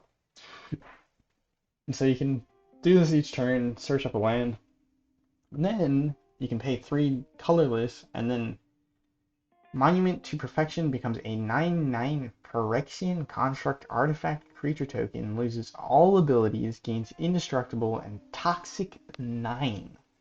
Activate if there's only 9 or more lands with different names among basic, sphere, and locust lands you control. So you're gonna need all of the sphere, like you're gonna need a ton of sphere lands, and then you're gonna need all your basics. Sort of like you're gonna need some combination of the sphere and basics to reach 9 lands. So this is pretty end game, and then they give you this indestructible 9/9 with toxic 9. Yeah, that's kind of cool. But to me, this card is really bad because, well, you need 9 lands. That's probably one of the most expensive things in the set, right? Even the Tyrannics, like the trampling hasty dragon, or not dragon, dinosaur, is 7 mana. So this is really expensive. So it's pretty jank, is what I'm trying to say. So I don't think it has any playability. It's a 1 for playability for me, but I think it's a 5 out of 5 for the jank. Seems like a nice kind of like assemble all the pieces, this interesting challenge that like gives you this interesting reward. Maybe not be the easiest way to win, but maybe what you do is you get this 9/9, and then the trick is you give it like security breach, so it's unblockable because it's the only creature you're going to attack with. Then yeah, maybe. But I think the fact that the 9/9 doesn't have trample was kind of crazy. So you don't even get like this too amazing of a reward for completing this pretty crazy quest. So in that regard, yeah, 1 for playability, 5 for jank. Norn's Wellspring, 1 generic, 1 white.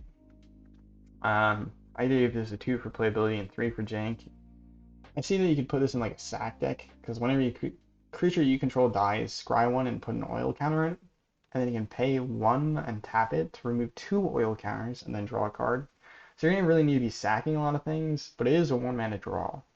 And then I give this 3 for jank because I feel like it's pretty janky to get like the value out of this, but it's pretty decent value, so or like it's not the worst value, so I gave it a 2. Ovika, Enigma Goliath. So 5 colorless, 1 blue, 1 red. Sorry, let me fix the music. 5 colors, 1 blue, 1 red. 6/6 flying, ward 3, pay 3 life. So it's a pretty big body for 7 mana, so that's good. But I'm paying 7 mana. I don't particularly love the fact that like there's an ability that like the idea is that you keep it or like you play another turn. If I'm paying 7 mana, I kind of would wish for a little bit more instant board impact to some degree. I feel like Granted, this does have Ward 3 and then pay 3 life, and it's a flying 3/3. It's pretty good, but like the second thing where it says whenever you cast a non-creature spell, create X 1/1 red Phyrexian goblin creature tokens, where X is the mana value of that spell, they gain haste until end of turn. Yeah, if you can get the value from it, it's amazing, but I just you need to cast in another thing, and if you've spent 7 mana, you're not going to be casting another thing, and so it feels kind of silly. So in that regard, I said it was a 2 for playability. It's just like I'm spending 7 mana for a 6/6 flyer. I could spend 4 mana to get like Phyrexian Vindicator, which is a 5/5 flyer with like this awesome static ability. It might die because it doesn't have ward, but like also I didn't have to wait 3 more turns and get my face beaten. So I think in that regard, it's just too expensive to really get the most out of it. But I gave it a 4 out of 5 for jank because creating all those goblins got to be fun, and it's a cool card. Next up, Phyrexian Arena. This is 3 mana, 2 black, 1 generic, and this is probably an amazing card. Reprint, and I mentioned it before when I was talking about the card, the Argentum Masticore, I think it was, and where you have to discard a card. Well, this can help you draw a card each turn because it says at the beginning of your upkeep, draw a card and lose 1 life. So this is just amazing value. You just draw, and then you're only losing 1 life, which isn't crazy. Really, you only have to worry about like I'm gonna end up bleeding too much by like turn in the later turns, but like you're getting so much value that you should hopefully have a solution to it, or like have some life gain and stuff. Like I think it's a really pretty powerful card to be able to draw a card each turn. Really, the only price you're paying is 1 life. So I think it's also proven itself to be quite the strong card previously. So I gave it a 5 out of 5 for playability. If you're playing some sort of like black control or just like black deck and you jam like 2 of these in there or something, you're probably, or maybe you even jam 4 of them in there, you're probably having a pretty good game. And then I give it a 2 out of 5 for like jank. There's, you kind of have to build around it in the sense that like if you start losing too much life, you're gonna end up losing the game to your own greed. But in general, it's just so much value. Next card actually on the list, no lands here, just more fast lands. Red Sun's Twilight. 2 red, X, destroy X artifacts if X is 5 or more. For each artifact destroyed this way, create a copy of it. They gain haste, exile them at the next end step. I just think it's too overcosted for like artifact removal. Like I could play this, or I could pay like 2 mana for like a braid, or like yeah, I think a braid is the one I'm thinking of. But like there's plenty of other cards that remove artifacts that don't have me paying 3 mana just to remove 1, and then like I don't know. It depends on how artifact heavy the standard is, but I give it a 2 out of 5. It just seems like you probably have better choices for the most part, and because it's just too much. It's like it's a lot of mana. Maybe not too much is too much, but I'm gonna give it a 3 out of 5 for jank because it is kind of funky that you get copies of the artifacts when probably most of the time you're not gonna be exiling or destroying rather their Phyrexian portals or something like that. Next up, Riva Ivor, Bane of Bladehold. Ivor, sorry. So this card, Battle Cry, 3/4. So Battle Cry, whenever this creature attacks, other attacking creatures get +1/+0. And this is at the beginning of your combat turn. The next time target creature will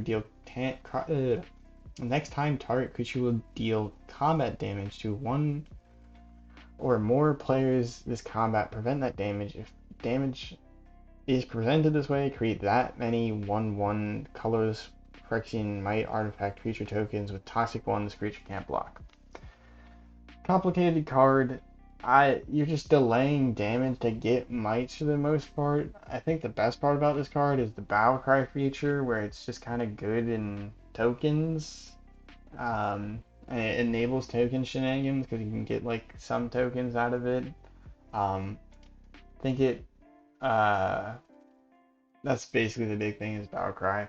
You get buff for your tokens, but I don't know. It's pretty bad card in my opinion. So I give it a 2 out of 5 in terms of playability. It's not like the worst thing in a tokens deck, but definitely I don't think it's the best. And then I gave it a 2 out of 5 in terms of jank. It's definitely kind of janky, but I just think it's generally bad. Maybe that's harsh. Skrell's Hive. I think this card is pretty funny. I kind of just like the aesthetic of the mites. Um, and so Skrell's Hive, enchantment for 2, 1 white, 2 mana, and 1 of them being white. At the beginning of your upkeep, you lose 1 life, create a 1/1 colors Phyrexian Mite, artifact creature token with Toxic 1, and this creature can't block. So you're creating these mites each turn, but you're losing life in the same way you'd lose life from like MTG Arena. But corrupted, as long as your opponent has 3 or more poison counters, these creatures you control, not even just the mites, uh, with Toxic have lifelink. So any creature with Toxic has lifelink. So your mites now gain lifelink, which can help you with the whole I'm losing 1 life each turn. I think this card is pretty interesting. I think it's playable in tokens, but I really hate that these mites can't block. It just makes them so much worse. But I think it enables a lot of token shenanigans. Think of like rabble rousing. Well, even if they can't block, I can attack in with them to trigger the rabble rousing, like create more token type thing. And then if you have like uh, Mondrake Mondrak or whatever, the token doubling card that we talked about, that can really help you out here. And then I also think I thought of this while I was looking at it. These are artifact creature tokens, so if you have a Teething Wormlet card from the last set, which says whenever an artifact enters the battlefield, each turn gain 1 life, and then if it's the first time that turn, get a +1/+1 counter. This works really well with Skrell's Hive because you counterbalance that life loss, and then you also are growing your Wormlet every turn because you have this guaranteed artifact enter the battlefield. This can also work well with that other card that we were talking about, where you need a bunch of artifacts to enter into the battlefield to get this second ability going. So maybe this is part of that combo. Then we have Skrell the Defector Mite himself. 1 white, so it's very nice that it's super cheap. You can play this on turn 1 and then keep it around for whenever you feel like it's useful. Or just chip in for 1 toxic and get that poison rolling, because then you can just proliferate it. I think the best part of this card is the ability, the Phyrexian 1 white Phyrexian, or whatever. Tap it, choose a color, another target creature you control gains Toxic 1 and Hexproof from that color until end of turn. It can't be blocked by creatures of that color this turn. It doesn't say at sorcery speed, right? So this is like protection at instant speed for 0 mana for like any creature. I feel like maybe I'm reading this wrong, but it gives a hexproof from that color. Like you choose a color and give it hexproof from that color until end of turn. So your opponent wants to hit you with a removal spell. Skrull says no. They're gonna have to kill Skrull first. So I feel like this protection at instant speed makes this card actually a lot better than initially it looks. Like it seems like a silly 1/1 or like 1-drop. I mean, 1-drops are playable. Especially if you're playing in a poison deck, this seems like reasonably playable. And then it can give your creature unblockable so that it gets in. That seems kind of nice. So in that regard, I give it a 3 out of 5 in terms of playability. It's still a 1/1 that can't block, and it's kind of weak in that regard. And then it's legendary, so if you draw multiple of them, you're kind of crying. But I think it provides actually a surprising amount of value, even if it can't block, and it's just the tiny 1/1 might. Skrulv is a beast. And so in terms of jank, I didn't think it was very janky, but I still think it's kind of interesting, so I gave it a 2 out of 5. Uh, Slow Bad. 3 mana, 1 red. 3/3, tap, sacrifice an artifact, add red mana equal to the sacrifice artifact's mana value. Spend this mana only to cast artifact spells or activate abilities of artifacts. This seems quite bad, because like you're getting rid of presumably a somewhat useful artifact, if it has any mana value, to actually generate mana value, or to generate mana. And then you're using that to help you like ramp, I guess. Maybe I don't see where it fits. I think this is a really interesting card. So in that regard, I give it a 4 out of 5 for jank. Like if you can, somebody finds a sick deck for this, it's definitely going to be a sick deck. But for me, I give it a 2 out of 5 for actual like value. Like it's a 3/3 for 3, and then maybe you can use its ability. But honestly, I don't see using the ability. Soulless Jailer. 2 generic. 0/4 Phyrexia Golem. Permanent cards in graveyards cannot or can't enter the battlefield. Players can't cast non-creature spells from graveyards or exile. So this kind of like a hate card. It's a really good blocker because it's an 0/4. But I'm gonna say this card is not generically good. Like generally good. Yeah, it's kind of, you get a 0/4 blocker for 2. But you should not be like main decking this kind of hate unless there's like a very prevalent deck in the format. Um, I don't think this is a best of 1 card. And so in that regard, I gave it a 2 out of 5 for playability. And then I gave it a 1 out of 5 for jank. It's just a hate card. It deals what it does. It does what it does. There's no like, ooh, I have this cool combo. Or maybe there is something that you can like combo with it, but I highly doubt. Tablet of Completion. 2 generic. For an artifact, you tap it, put an oil counter on it, and then tap, add colorless mana only if it has 2 or more oil counters. And then, if you get a bunch of oil counters, by bunch I mean 5 or more, you can pay 1 mana, tap it, and draw a card.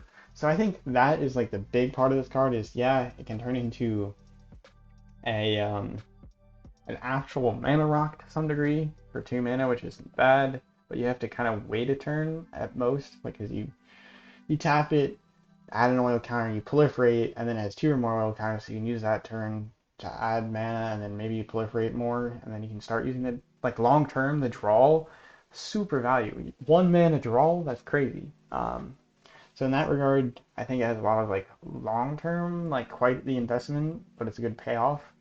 But in that regard, it is a very steep investment. So I give it a 2 out of 5 for playability, but I give it a 4 out of 5 for jank, because I think it has this kind of interesting, if you have like enough proliferate or something like that to get it up to that, you get a really good value. Next up, Eternal Wanderer. This card, oh my. I'm gonna take a quick break to drink.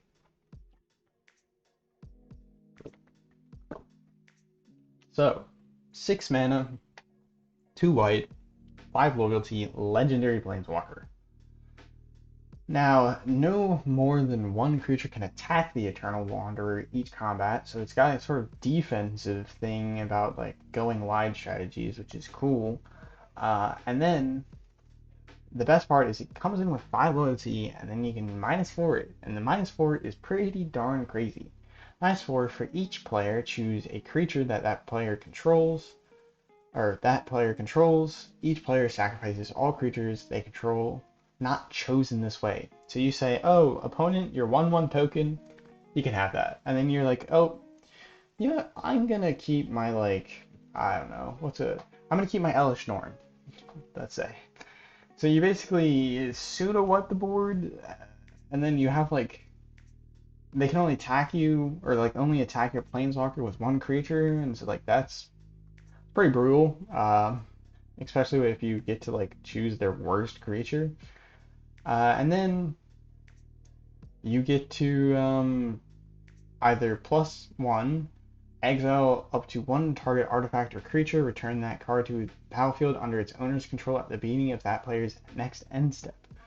So I think this card, like this +1, maybe I'm reading it wrong, but like you can +1 on the enemy's creature and it just disappears until the end of their turn. So they're not going to be swinging in at you with it, and they're not going to be blocking with it, which that seems pretty crazy. Like if you have like the Assemble the Titans card or whatever, like the Planeswalker where you can double trigger, you just -4 +1, your opponent's creature's gone, you swing in with your one creature, and it's like, ow, kind of mean. And then the opponent gets that creature back at the next end step. It's brutal. Or you can use this on your cards if you want to blink them and get extra ETB value. So I think this +1 is actually more flexible than it might read. Like it's pretty strong defense slash offense, I think. Maybe I'm reading it wrong. Maybe I'm wrong. Because it says at the beginning of that player's next end step. So I think that's the opponent's end step, or you're doing it on the opponent's creature. Maybe I'm wrong. And then the +0 is create a 2/2 white samurai creature token with double strike. So that's a really strong token that you can just kind of pump out turn after turn. 2/2 with double strike. Nice. Next up. Oh, wait, I forgot to give the rating. So I think this is a 5 out of 5 for playability. This card packs a punch. It's a sweeper for 6 mana. Then it just pops out value because it's not done after you ultimate or minus like tick down for 4. You still got 1 loyalty in it, and you have 1 creature to block with. So the opponent kind of has to generally remove this card probably with like actual planeswalker removal. So I gave this a 5 out of 5 for playability. It's a huge impact, even if it doesn't stick around. And then I gave it a 1 in terms of like jank because it's just straight value. I don't see how you could go wrong. Like there's no, oh, you gotta build it this way or something. I don't know. So next up, the Filigree Silex, 2 mana. You can tap it to put oil counters on it, and then you have the option to tap it to sacrifice it, and then destroy each non-land permanent with mana value equal to the number of oil counters on Filigree Silex. So this is like, I heard that it's very similar to Ratchet Bomb. I don't know exactly the actual text of Ratchet Bomb, but you kind of crank it up to a specific number of oil counters and then blow up whatever is at that mana value equal to the number of, number of counters on it. I think the coolest part, though, with the very last part, tap, remove 10 oil counters from among permanents you control, sacrifice the Filigree Silex. It deals 10 damage to any target. What? I pay 2 mana and I just have 10 oil counters lying around and I can do 10 damage? 2 mana, 10 damage? That seems pretty crazy. But you have to work around the whole oil counter thing. So, in that regard, I said this was a 5 out of 5 for jank because I think that last ability is going to be so fun to try and get and like utilize and see if it actually is like kind of viable. So I think that last ability makes this probably the most interesting, but then it's also just kind of value. So I gave this a 2 out of 5 in terms of playability. I don't think it's really like that crazy playable unless you're really lacking removal or like some mana value is super strong, I guess. I don't know. So that's my take on the Filigree Silex. Next up, the Monumental Facade. This is a land, it's a sphere. So that's important because it enables the whole monument to perfection, right? Looking for spheres. This is a sphere. This one's really cool because it enters with 2 oil counters on it. And then you can tap to add colorless mana or tap to remove an oil counter and put that oil counter on something you control, like an artifact or creature in particular. You can only activate that as a sorcery, but hey, adding oil counters to things could prove to be super useful. And then I think it just enables oil counter jank like Filigree Silex. You don't have to like tick it up for another 2 turns to blow out like the 10 damage, right? You just get 2 oil counters off your land. So that's nice that you just 2 free oil counters. So I give this a 3 out of 5 for playability. The oil counters I think might prove viable enough, and then it's a colorless land and it's a sphere. I don't know. 3 out of 5 might be generous, but I gave it a 5 out of 5 for jank because oil counter. I think it will have a lot of fun comboing with any other oil counter kind of cards. Next up, the Mycosith Gardens. This is tap. It's another land sphere. Tap to add colorless mana. You can tap or pay one, tap it to add mana of any color. So you can filter mana with this card. And then late game, what you're probably going to be doing is, oh, I drew into nothing. Well, I could use another blocker. Or like, oh man, if I had one more creature to like attack in, I could potentially like win, right? Well, pay X, tap it, and it becomes a copy of target non-token artifact you control with mana value X. So if you have like a big artifact creature or like a very valuable artifact, create a copy. So I think in that regard, sorry, excuse me. In that regard, I think it has a lot of playability because it's a useful land because you can filter mana, and then late game you can use it for something. So I gave it a 3 out of 3 or a 3 out of 5 for playability, and then a 3 for jank because it's kind of cool being able to copy an artifact that you control late game. But I don't know how good it will actually be to some degree. The seed core, another sphere, add colorless, and then tap to add 1 mana of any color. Spend this to cast only Phyrexian creature spells. So this is nice because it's kind of a nice multicolor land, Phyrexians, and then corrupted. You can create if the opponent has 3 or more poison counters, you can give target 1/1 plus 2/1 plus or plus 2 plus 1, which I don't think is very relevant.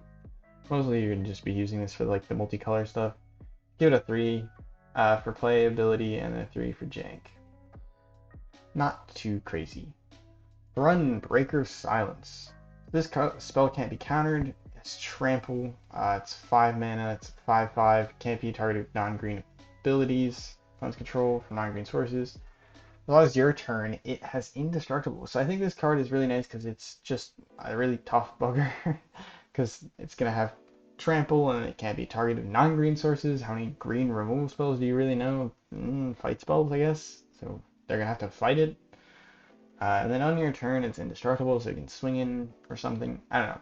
I think it's pretty cool, but it is legendary, and it's also 5 mana for 5/5, but it also has trample. So I think it's 3 for playability and then 3 for jank. It's kind of interesting, and it's kind of okay. Tyvar Jubilant Brawler. 3 mana, 3 loyalty planeswalker. With the passive, you may activate abilities of creatures you control as though those creatures had haste. +1, untap 1 target creature.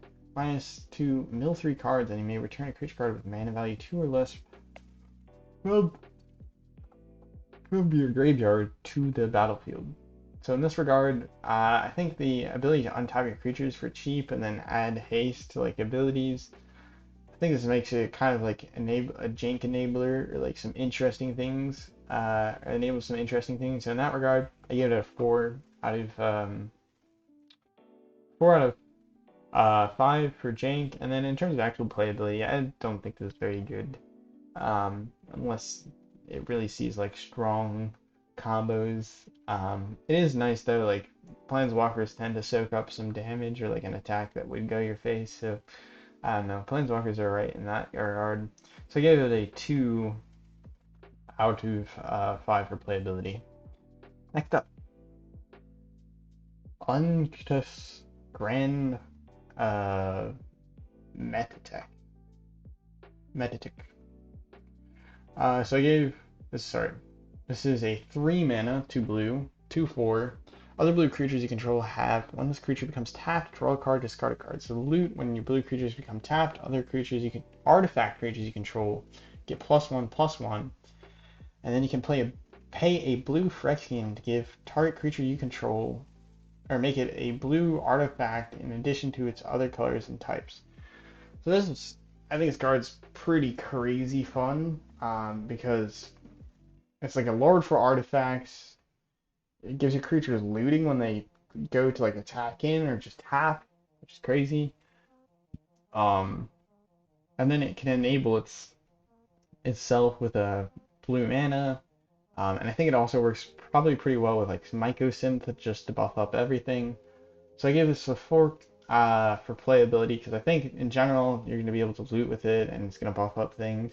So that's just good value, especially for 3 mana. And it's got like decent blocker status, even if it doesn't have good power. And then a 4 for jank, because I think that this just enables some interesting things or interesting brews that might not typically work. Urabrask's Forge. 3 mana, artifact at the beginning of your combat turn, put an oil counter on it, then create an X1 red Phyrexian Horror creature token where X is the number of oil counters on it. Sacrifice that token at the beginning of the next end step. So you create these kind of like red hasty things with power equal to the number of oil counters. It ticks up at the beginning of each combat. So the first turn you get a 1/1, the next turn you get a 2/1. For this, I feel like to some degree you really need kind of proliferate or sack to really get the combo with this to get like maximum value. I think it's like maybe kind of playable, uh, but in that regard I give it a 2 out of 5 for playability because you're playing 3 mana just to get like a 1/1 to attack in, and then a 2/1, and a 3/1, and like I could also just play like the grand meta tech here and start looting and like buffing my creatures immediately instead of like this weird kind of ramping value. So I think if you can sack the creatures sometimes or like proliferate the number of oil counters dramatically, you can then start getting a lot of value out of this and like make it into a threat much sooner than it normally would be. Next up, Venerated Rot Priest. 1 green for a 1/2 with Toxic 1, and importantly, whenever a creature you control becomes target of a spell, target opponent gets a poison counter. So this is really crazy. I love this card because you just give your opponents poison counters for targeting your own creatures, because no, it doesn't say opponents like becomes target of opponent's spell. It just says a spell, so it can work on your cards too. So if you like play pump spells, a fight spell, or like a protection spell, um, you're just suddenly giving your opponent poison counters, which is pretty crazy. And then I think this card works really well with like Vesuvian Duplimancy. I think that's the name of the card. The Duplimancy card that creates a token copy of a card that you control if it's the target of a spell. As target of a spell you control. And so in that regard, I think this card works amazing with it. You play one spell targeting the Venerated Rot Priest, you get another one, and you get a poison counter, and the next one you cast, you get 2 poison counters on the opponent, and another one. I think it's just a great way to get rack up poison counters without even attacking in. So in that regard, 4 out of 5 for playability. I think it's actually probably really playable in poison decks, and then 5 out of 5 for jank. I think there's a lot of potential for kind of cheesy wins, if you will. I think this card will be a lot of fun to build around, in my opinion. Some people will probably be very annoyed with this card. Next up, Venser. I feel like this card is really kind of weird. It's 1 blue, 1 black. It's a 1/3 with lifelink and toxic 1. And then whenever you proliferate, you can create a 3/3 like legendary special like token, the Hollowed Sentinel like golem token. And then that's only if you don't control it, and then you can just give target artifact creature you control flying and lifelink until end of turn. I don't know, this card's weird to me. It's weird card, but I guess it's alright. I don't know. I gave it a 3 for playability, 3 for jank. I'm just confused. That's all I can say. Vindictive Flamestoker. 1 red. This card says whenever you cast a non-creature spell, put an oil counter on it, and then pay 6 and 1 red, sacrifice it, discard your hand, draw 4 cards. This ability costs 1 less to activate for each oil counter on Vindictive Flamestoker. This card really good for drawing and refilling, and this could happen in particularly any deck because it says non-creature spell, not like instant and sorcery, so you can play like a bunch of artifacts maybe and then refill your hand because it says draw 4, which is pretty crazy. And then though it's probably best played in like burn and spellslinger things, but like honestly, it seems like it could work in almost anything in that regard. Like the draw value, the refill value, I think it gives it a fair amount of playability. So I gave it a 4 out of 5 for playability, and then I gave it a 2 out of 5 for jank, because you are relying on this creature sticking around to some degree and not having your opponent remove it. But hey, if your opponent removes this, they wasted on this, that could give you more cards rather than potentially an actual threat on your board. So that's kind of a win, I guess, right? And it's you only pay 1 mana for this, so like that's a pretty good investment, I would say. That's why I gave it a 4 out of 5 in terms of playability. Ran Executioner Thane. One generic, one black. It's a 2/2. Whenever one or more creatures you control die, each opponent loses 2 life, you gain 2 life. This ability triggers once each turn. So you can drain your opponent 2 life each turn. So I think this card's probably pretty good. Drain is really painful. Um, I just gave this a 4 out of 5 for playability. I think in the right decks, sack decks, lots of value. And then I give it a 2 out of 5 for jank. I don't find it all that interesting. It's just kind of drain value, sack deck value. Next up, White Sun's Twilight. X 2 white, you gain X life, create X 1/1 colorless Phyrexian Might artifact creature tokens with Toxic 1. This creature can't block. If X is 5 or more, destroy all other creatures. I think this card. Oh, was I cutting things off? Okay, no. This card I think is very interesting. It's got a lot of like strange value attached to it. It's like flexible, because you get this life and then you get these tokens, and then you can also potentially board wipe. But it seems a little bit all over the place. I think it's playable because it gives you all this like value, so I gave it a 3 out of 5. But it is kind of strange. It probably works well in like a token deck in particular, but then you don't really want to spend X5 or more because then you're destroying your creatures. But maybe if you have Mondrak in Indestructible and you want to just sweep the board and get it in with like Mites the following turn, I guess it's good. I did give this a 4 out of 5 for jank because it's just kind of a strange card. And then lastly, the last rare. I'm sorry this video is so long. We have Zenith Chronicler. I think this card is just bad. 2 generic mana, 3/1. Whenever the player casts their first multicolor spell each turn, each other player draws a card. Yeah, I don't know. There's not enough multicolor running around to make this thing worth it at all. I give it a 1 for playability and then a 1 for jank. It's just a kind of not in the zone card. Now let's move on to the uncommons and uncommons. I'm going to try and gloss over these a little bit more. I didn't really come up with ratings for these. I just wanted to point out ones that I thought were interesting. So against all odds here, I think it's a very interesting sorcery spell because it's got this modes, like these 2 options, but you can also choose to do both. So you can blink a creature you control and also return target artifact or creature with mana value 3 or less from the battlefield. So this works probably pretty well with something like Malcator here. You can return 1 from the graveyard and then blink one of them. I mean, I don't know why you would be targeting like a Malcator in your graveyard because then it's got legend rule, but if you blink it, you get another 3/3 golem, which is pretty crazy, and then you can also return something similar to it from your graveyard, so that's pretty good. I think it's an interesting card. Annex Sentry, 3 mana, 1/4. Most importantly, when it enters the battlefield, exile target artifact or creature opponent controls with mana value 3 or less until it leaves the battlefield. So this is sort of similar to Brutal Cathar. So in that regard, I think it's actually probably a pretty powerful card. Also works really well in Elesh Norn. Enters the battlefield trigger. Well, you can actually exile 2 creatures with mana value 3 or less until it leaves the battlefield. Pretty brutal. And then we have Armored Scrapforger. This is the next card that I want to talk about. It's in 03, 2 mana. Have to add mana of any one color.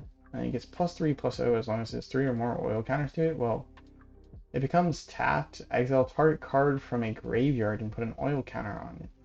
So you can only get oil counters on it if there's something to exile from a graveyard, but long term this thing is scaling up, getting you more oil counters on like permanent, so that's good. And then it turns into a 3-0 or a 3-3, and it's giving you mana. So it's probably like one of the better ramps. And then it counters great, or like deals with graveyards,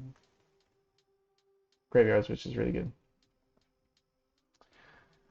Um, Next up, Atraxa's Scarefang. I thought this card was really interesting. It's 3 mana for a 2/2, and there's 3 oil counters on it. At the beginning of your combat turn, you may remove an oil counter from it. And when you do, target creature you control gains your choice of flying, vigilance, death touch, or lifelink until end of turn. So this reminded me a whole awful lot of Steel Seraph from the previous set. It gives you the option of lifelink or vigilance, giving lifelink or vigilance to a creature you control at the beginning of a combat, but it doesn't require oil counters.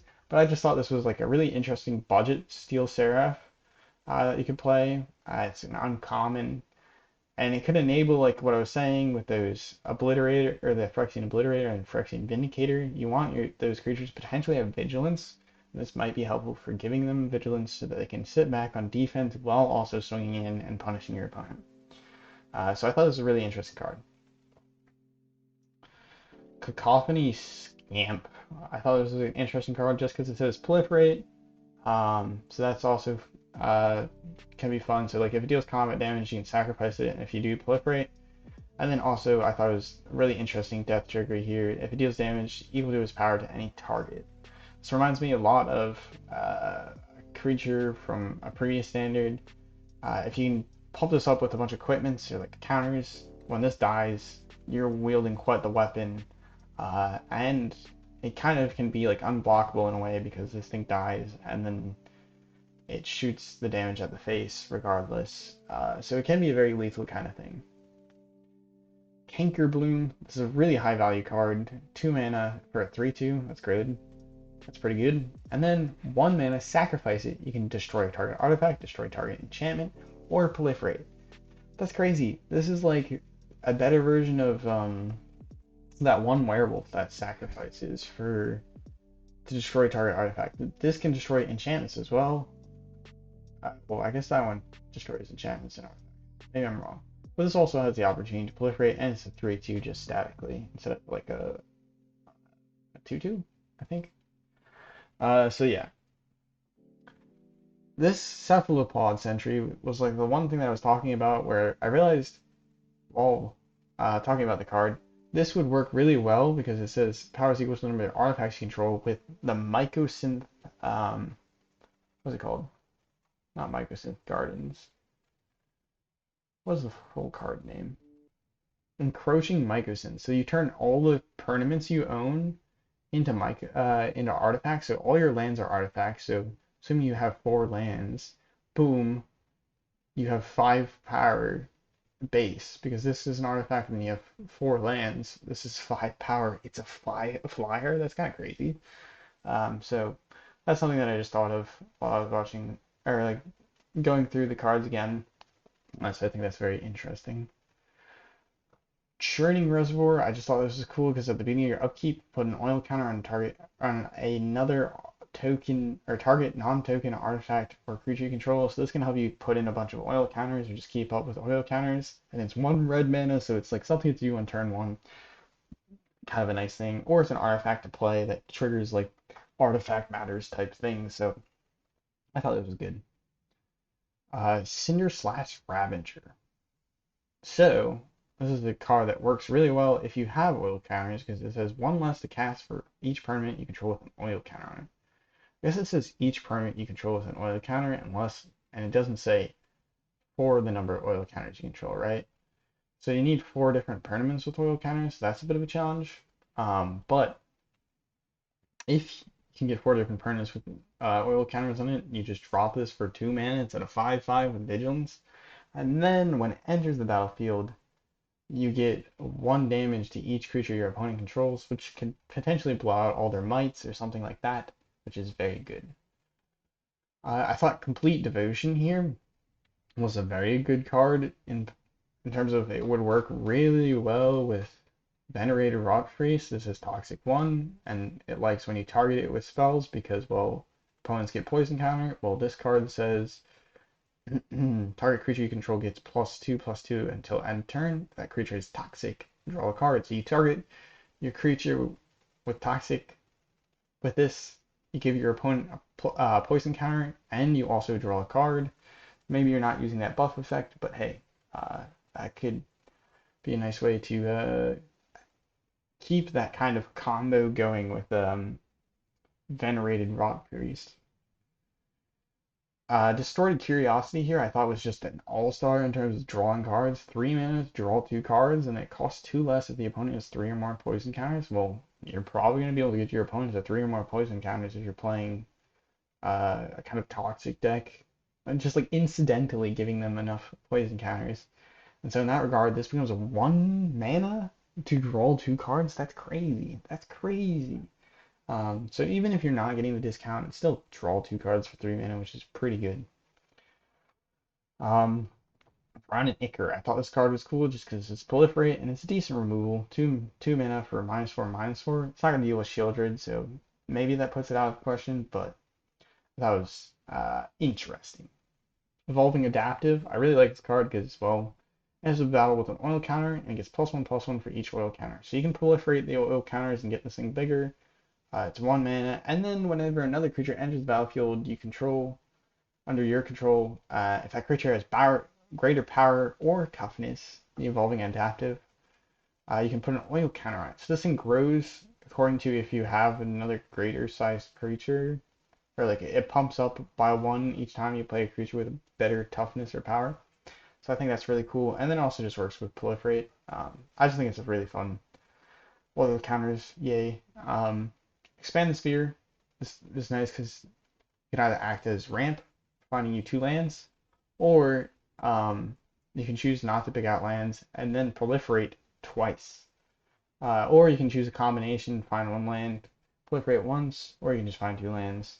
But it does look at the top 6 cards of your library, so you might whiff on 2 lands, and so you might end up proliferating just randomly. But I think it's really interesting because it's pretty good ramp. 4 mana for 2 lands, pretty good going. Font of Progress. I like this card because it's repeatable mill, which is interesting. So it enters the battle with 2 oil counters on it. If you proliferate, this thing does more. And then pay 3, tap it. Target player mills X cards, which is the number of oil counters.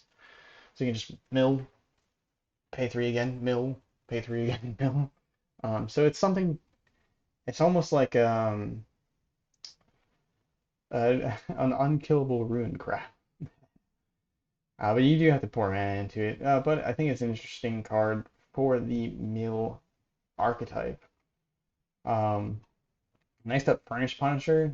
If you find that people are playing a bunch of like dual colored decks, but they're not including basics, this card becomes pretty vile because it says at the beginning of each player's upkeep, Furnished Punisher deals 2 damage to that player unless they control 2 or more basic lands. So this is really brutal in like red burn deck. It's 33 with menace for 3, so it's good stats in general. But if the opponent's not playing basics, they're going to get hard punished. So that's a card to look out for. Really like Gleeful Demolition as well. Destroy target artifact. If you control that artifact, 1 mana to destroy target artifact. That's pretty good going for removal. It is very inflexible, but it is also fun because if you control that artifact, you can create 3 red Phyrexian Goblin creature tokens. So I think this will probably see play in decks where you're actually targeting your stuff more than you're targeting the opponent's stuff, but I think it is very funny. It's something to build around. Incubation Sac, I like it, enters with oil counters. Another like just source of oil counters to combo with like Filigree Silex, which you need like 10 oil counters to do 10 damage. Infectious Bite. Target creature you control deals damage equal to its power to target creature you don't control. Each opponent gets a poison counter. Well, you don't even have to like, really deal damage per se, right? Like you don't have to do lethal damage for this to be valuable because it just says each opponent gets a poison counter. Well, pay 2 mana to give the opponent a poison counter, not bad. And then it says target creature you control. Well, you target and you have a venerated rot priest out. Well, your opponent's getting a poison counter because you're targeting a creature with one of your spells, and then they're getting a poison counter because of the infectious bite.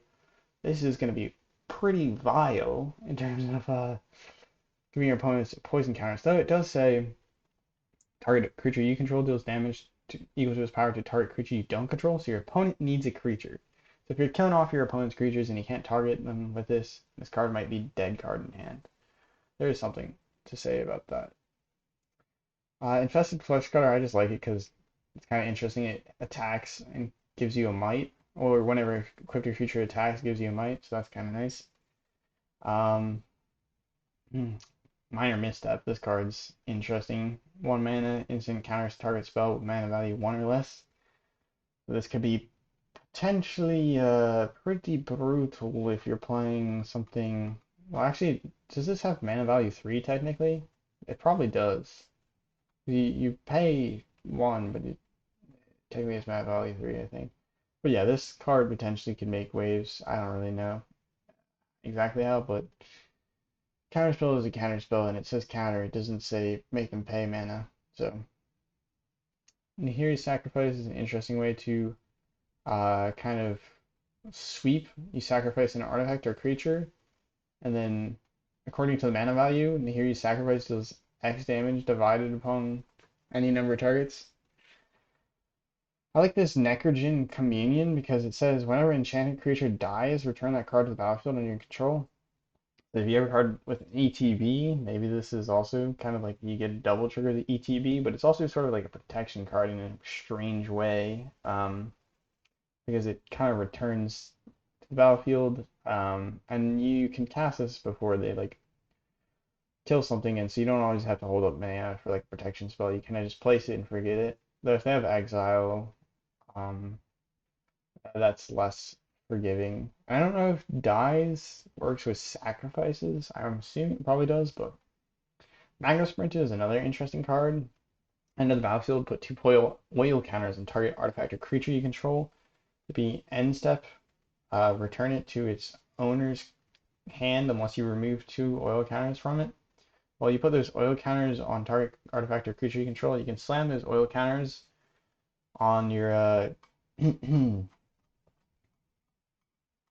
where's the card? You slam those oil counters on your Mind Splice apparatus or something, and then suddenly, oh, I don't really care. I'm getting a giant discount on instant sorcery spells because I just gave it 2 oil counters, and so everything's too cheaper. Or you slam those oil counters on Urbrass Forge and instantly get it pumping. So like instead of oh wow, I have to like put an oil counter on it and then swing in. It's a 1/1. Well, nope, it's instantly a 3/3, and then next turn it's a 4/4. Or well, this is gonna be bounced back to your hand because what it does say. At the beginning of your end step, return it to your owner's hand unless you remove 2 oil counters from it. While you're putting the oil counter somewhere else, you return it to your hand, and you're pumping up oil counters on something else. So I think that's a really interesting card.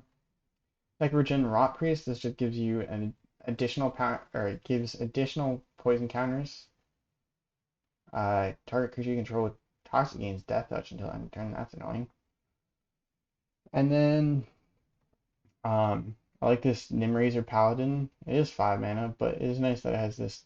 If it dies, return target creature card with mana value 3 or less from the graveyard to your hand. Oh wait, that's to your hand. I was hoping it would say battlefield. Tragic. Nesquito is interesting. Again, it's like one of those oil counters. Gets +1/+1 for each oil counter, 2 oil counters on it.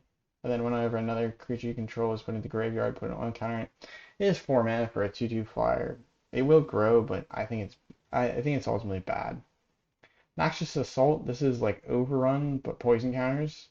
Creatures you control get +2/+2 until end of turn. When a creature blocks this turn, its controller gets a poison counter. Yikes. That's no fun. So this is probably like a pretty brutal closer for token decks. Well, you want to take a bunch of damage? Well, you're going to take a bunch of poison then. So um, this is a card to watch out for that potentially will actually be quite the brutal finisher in token decks. But I don't know how common token decks will be. Card that I'm particularly interested in, and I referenced when I was talking about Elish Norn, Ossification, 2 mana, 1 generic, 1 white, enchant basic land you control. So you need basic lands, but when it enters the battlefield, exile target creature or planeswalker an opponent controls until Ossification leaves the battlefield. So this is like a borrowed time for 2 mana, but you need a basic land to activate. But if you do, and you have Elesh Norn out there, you're just exiling 2 creatures the opponent controls, or exiling a planeswalker and a creature. Oh my goodness, what the heck? So I think this card actually is really strong, because it's like the cheapest kind of exiling effect you can get, and exiling is the best kind of effect you can get, instead of those kind of like arrests ones where they're like, oh, the creature can't block and it can't activate abilities. Well, you know what? Shieldred doesn't give a damn if you activate abilities because she's still going to drain you because that's a triggered ability. So getting that card off the battlefield is super, super strong. That's why Ossification might actually be one of the best removal spells in white now, in my opinion. Um, Even more fun cards. Odoxy or Oxda Finisher. It's a Finny for equipment. It's 5 and then 2 red. So if you can get this down a bunch, and it's a 7/5 trampler, so like if you can get this down to like just 2 red, that's crazy. So I think if there is like an artifact that to be played and this can be a finisher, that's cool. They also played an onslaught, which also has affinity for artifacts. They granted a few things with affinity for artifacts, which is cool. Probably the strongest thing with affinity to artifacts that I immediately see is here, Rebel Salvo. 3 mana instant affinity for equipment. Sorry, not artifacts. Equipment. This one says affinity for artifacts. I have trouble reading. Deals 5 damage to target creature or planeswalker that permanent loses indestructible until end of turn. So this really, really strong. 5 damage for 3. Well, if you have an equipment, that's maybe 1 red damage, or 1 red for 5 damage to a creature or planeswalker. And if it's one of those like special cycles that can make themselves indestructible, well, boom, this can actually remove it. It's really hard for red to do because they don't have exile removal. So this card, pretty crazy. So in that regard, I think it's super good. Reject Imperfection is a counter spell and has an upside to proliferate if the mana value is 3 or less. Serum Snare, it's a bounce spell if the mana value of that permanent bounce is 3 or less, proliferate. So there's another like potential problem. Scheming Aspiring. Whenever you proliferate, each opponent loses 2 life and you gain 2 life. This doesn't have a 1-turn restriction, so this could potentially be very powerful. Shieldred's Edict. This is nice because it says each opponent sacrifices a planeswalker. Well, they're probably not going to have a ton of planeswalkers. Even with all the planeswalkers released, people probably aren't running a deck of more than 8 planeswalkers. Probably. Keyword probably. So each opponent sacrifices a planeswalker. This is really clean planeswalker removal for most cases. And then you can potentially edict the creature you want.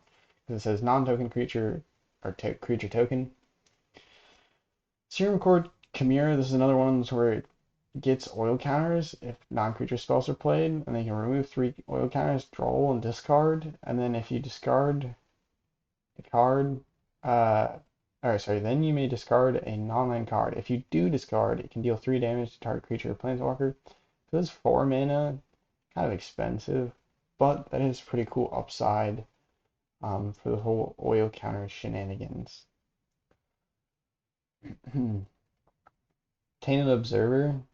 Whenever another creature enters the battlefield, you may pay 2 if you do proliferate. So if you have like token generating, maybe this is also pretty good. Like you have a wedding announcement, you pay 2, proliferate pretty instantly. Probably not going to want to proliferate your wedding announcement counters, but this might be usable. It does have proliferate. It's a toxic 1 flyer, so toxic flyers are going to be a thing. You're gonna have to watch out for them because they can chip away at you very slowly. So you're gonna have to have enough answers to flyers, otherwise they might take over the meta. Tamiyo Immobilizer, like it comes in with 4 oil counters. This is 4 mana, but you can tap things down with an oil. if you pay an oil counter, but it's probably pretty trash because it doesn't stay tapped that much. Thrumming Bird, love this card. Proliferate, if you do combat damage, is a 1/1 flyer for 2 mana. Maybe not crazy, but it is cool. Transplant Theorist. Transplant Theorist, or another artifact you control enters the battlefield. Oh, sorry, Trawler Drake. So this is another one of those oil counter things. It enters with an oil counter. It's 3 mana for 1/1. Well, then whenever you cast a non-creature oil or non-creature spell, you put an oil counter on it.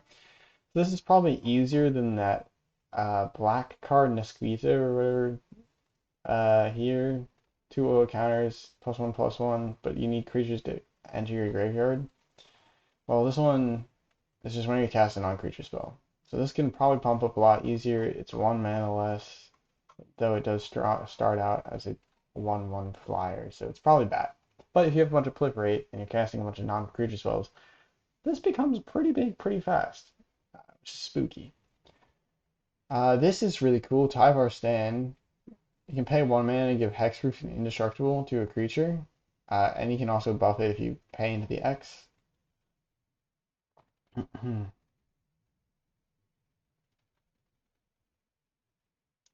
Oh, that's cool. Enters the battlefield, up to 1 target artifact you control becomes an artifact creature with base tower and 4, as long as uh, Octus' Retrofitter remains on the battlefield. So you can transform one of your artifacts into a 4/4. That's cool.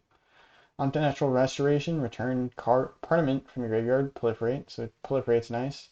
Urbrask Anointer, when it enters the battlefield, deal X damage, where X is the number of oil counters you control.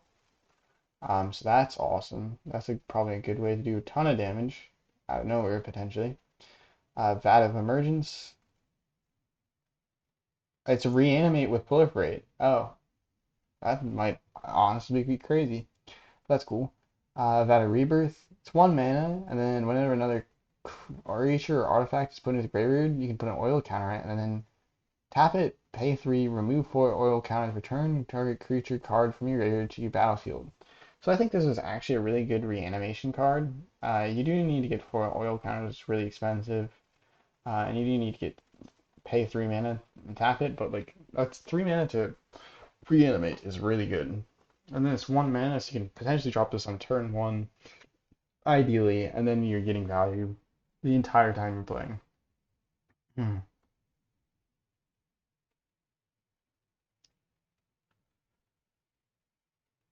I think I haven't read that many of the comments. So I don't know if any of these are particularly interesting. They're probably all pretty overcosted. But hey, there are sometimes a comment that pops out and does take over. For instance, I think Cut Down is not a common, and that's pretty valuable. I do love the art on some of these cards, like Charge of the Might. Look at that art. Giant mites slaying whatever the small, like, infected mirrors are they? Charge of the Mites deals damage equal to the number of creatures you control to target creature. Planeswalker, create 2 colorless Mite creature tokens or whatever.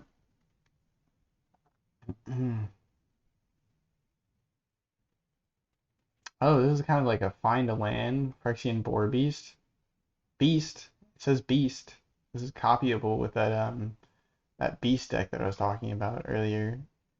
So if you copy this and get 2 enters the battlefield, get 2 of these, that's pretty crazy. Help you find a land or proliferate if you don't find a land. This is look at top 4 cards. I like this Crawling Chorus.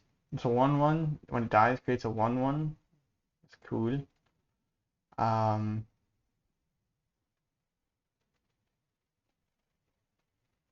Duress. That's a reprint.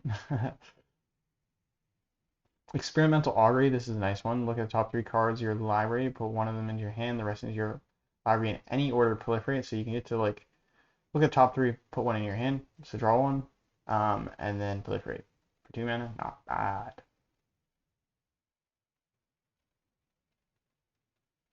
Reminds me of the um, Sanguine Statuette, where this kind of artifact that can turn into a creature. So whenever another artifact enters the battlefield in your control, it becomes a 4/4 creature until end of turn. It is 3 mana to just do that, but it does scry too when it enters. Not the worst thing that could happen.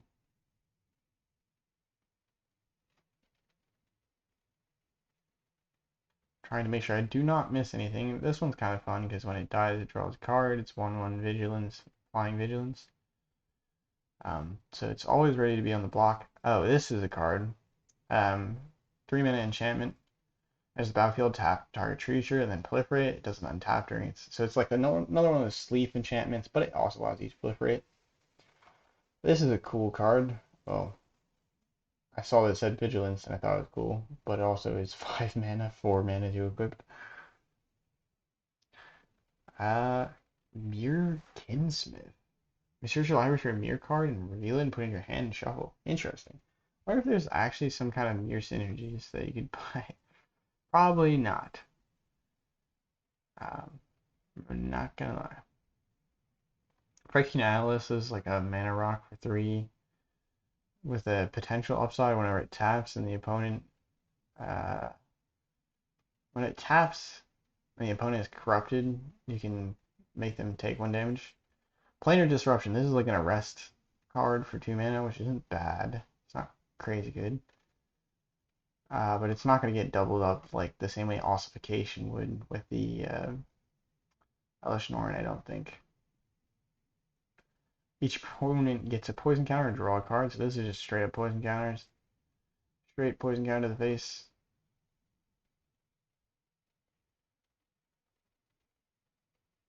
Here's a fight spell. So this could help you with your fight club and with your Phyrexian Obliterator or Vindicator, either way. Thirsting Roots. This is nice because you can find a land or proliferate. So 1 mana proliferate. I guess that's something. Vanquishing Eternity costs 3 more if it targets a creature, but you can also just pay through to exile permanent. So that's pretty cool. Real possibility to reprint. Full Charge, 3 damage for 3 mana and proliferate. Draw 3 cards. Proliferate for 5. So you can see there's a ton of things with proliferate here. So that's something to look forward to. Finally, I've reached the end. All the cool arts. I do think that all the extra arts are kind of nice. I'll say a lot of them are probably not something I'm interested in, but it's nice that there's different options, and that can also sometimes help to lower down the price. It is kind of annoying though. Some of them you're like, what card is this? But yeah, that is Phyrexia All for One. Hopefully, you found this video helpful or interesting. Honestly, I don't even know if I'll upload this because it's so long. I really honestly was trying to make it concise, but I was like, oh, I could just talk about the cards that I'm excited for. And then I was like, well, maybe I should talk about all the rares. And then he's like, oh, there's a lot of rares and and mythics. So this turned out to be more of a set review video. So hopefully you enjoyed. If you did, make sure to leave a like, subscribe to keep up with any Phyrexia All for One videos that I will be publishing. I will definitely be making content for it. If you're interested in the set, I know that you can like pre-order until like the 7th, like the packs and everything. It doesn't really matter. I think the only thing you get is like cosmetics included in the price of the packs to some degree. So if you're interested in picking up a cosmetic, perhaps, and you're going to spend the money on the things, just a heads up, you have until the 7th. That'll be all for me in this video. Hope you have a nice morning, evening, afternoon, wherever and whenever you're watching. Ciao.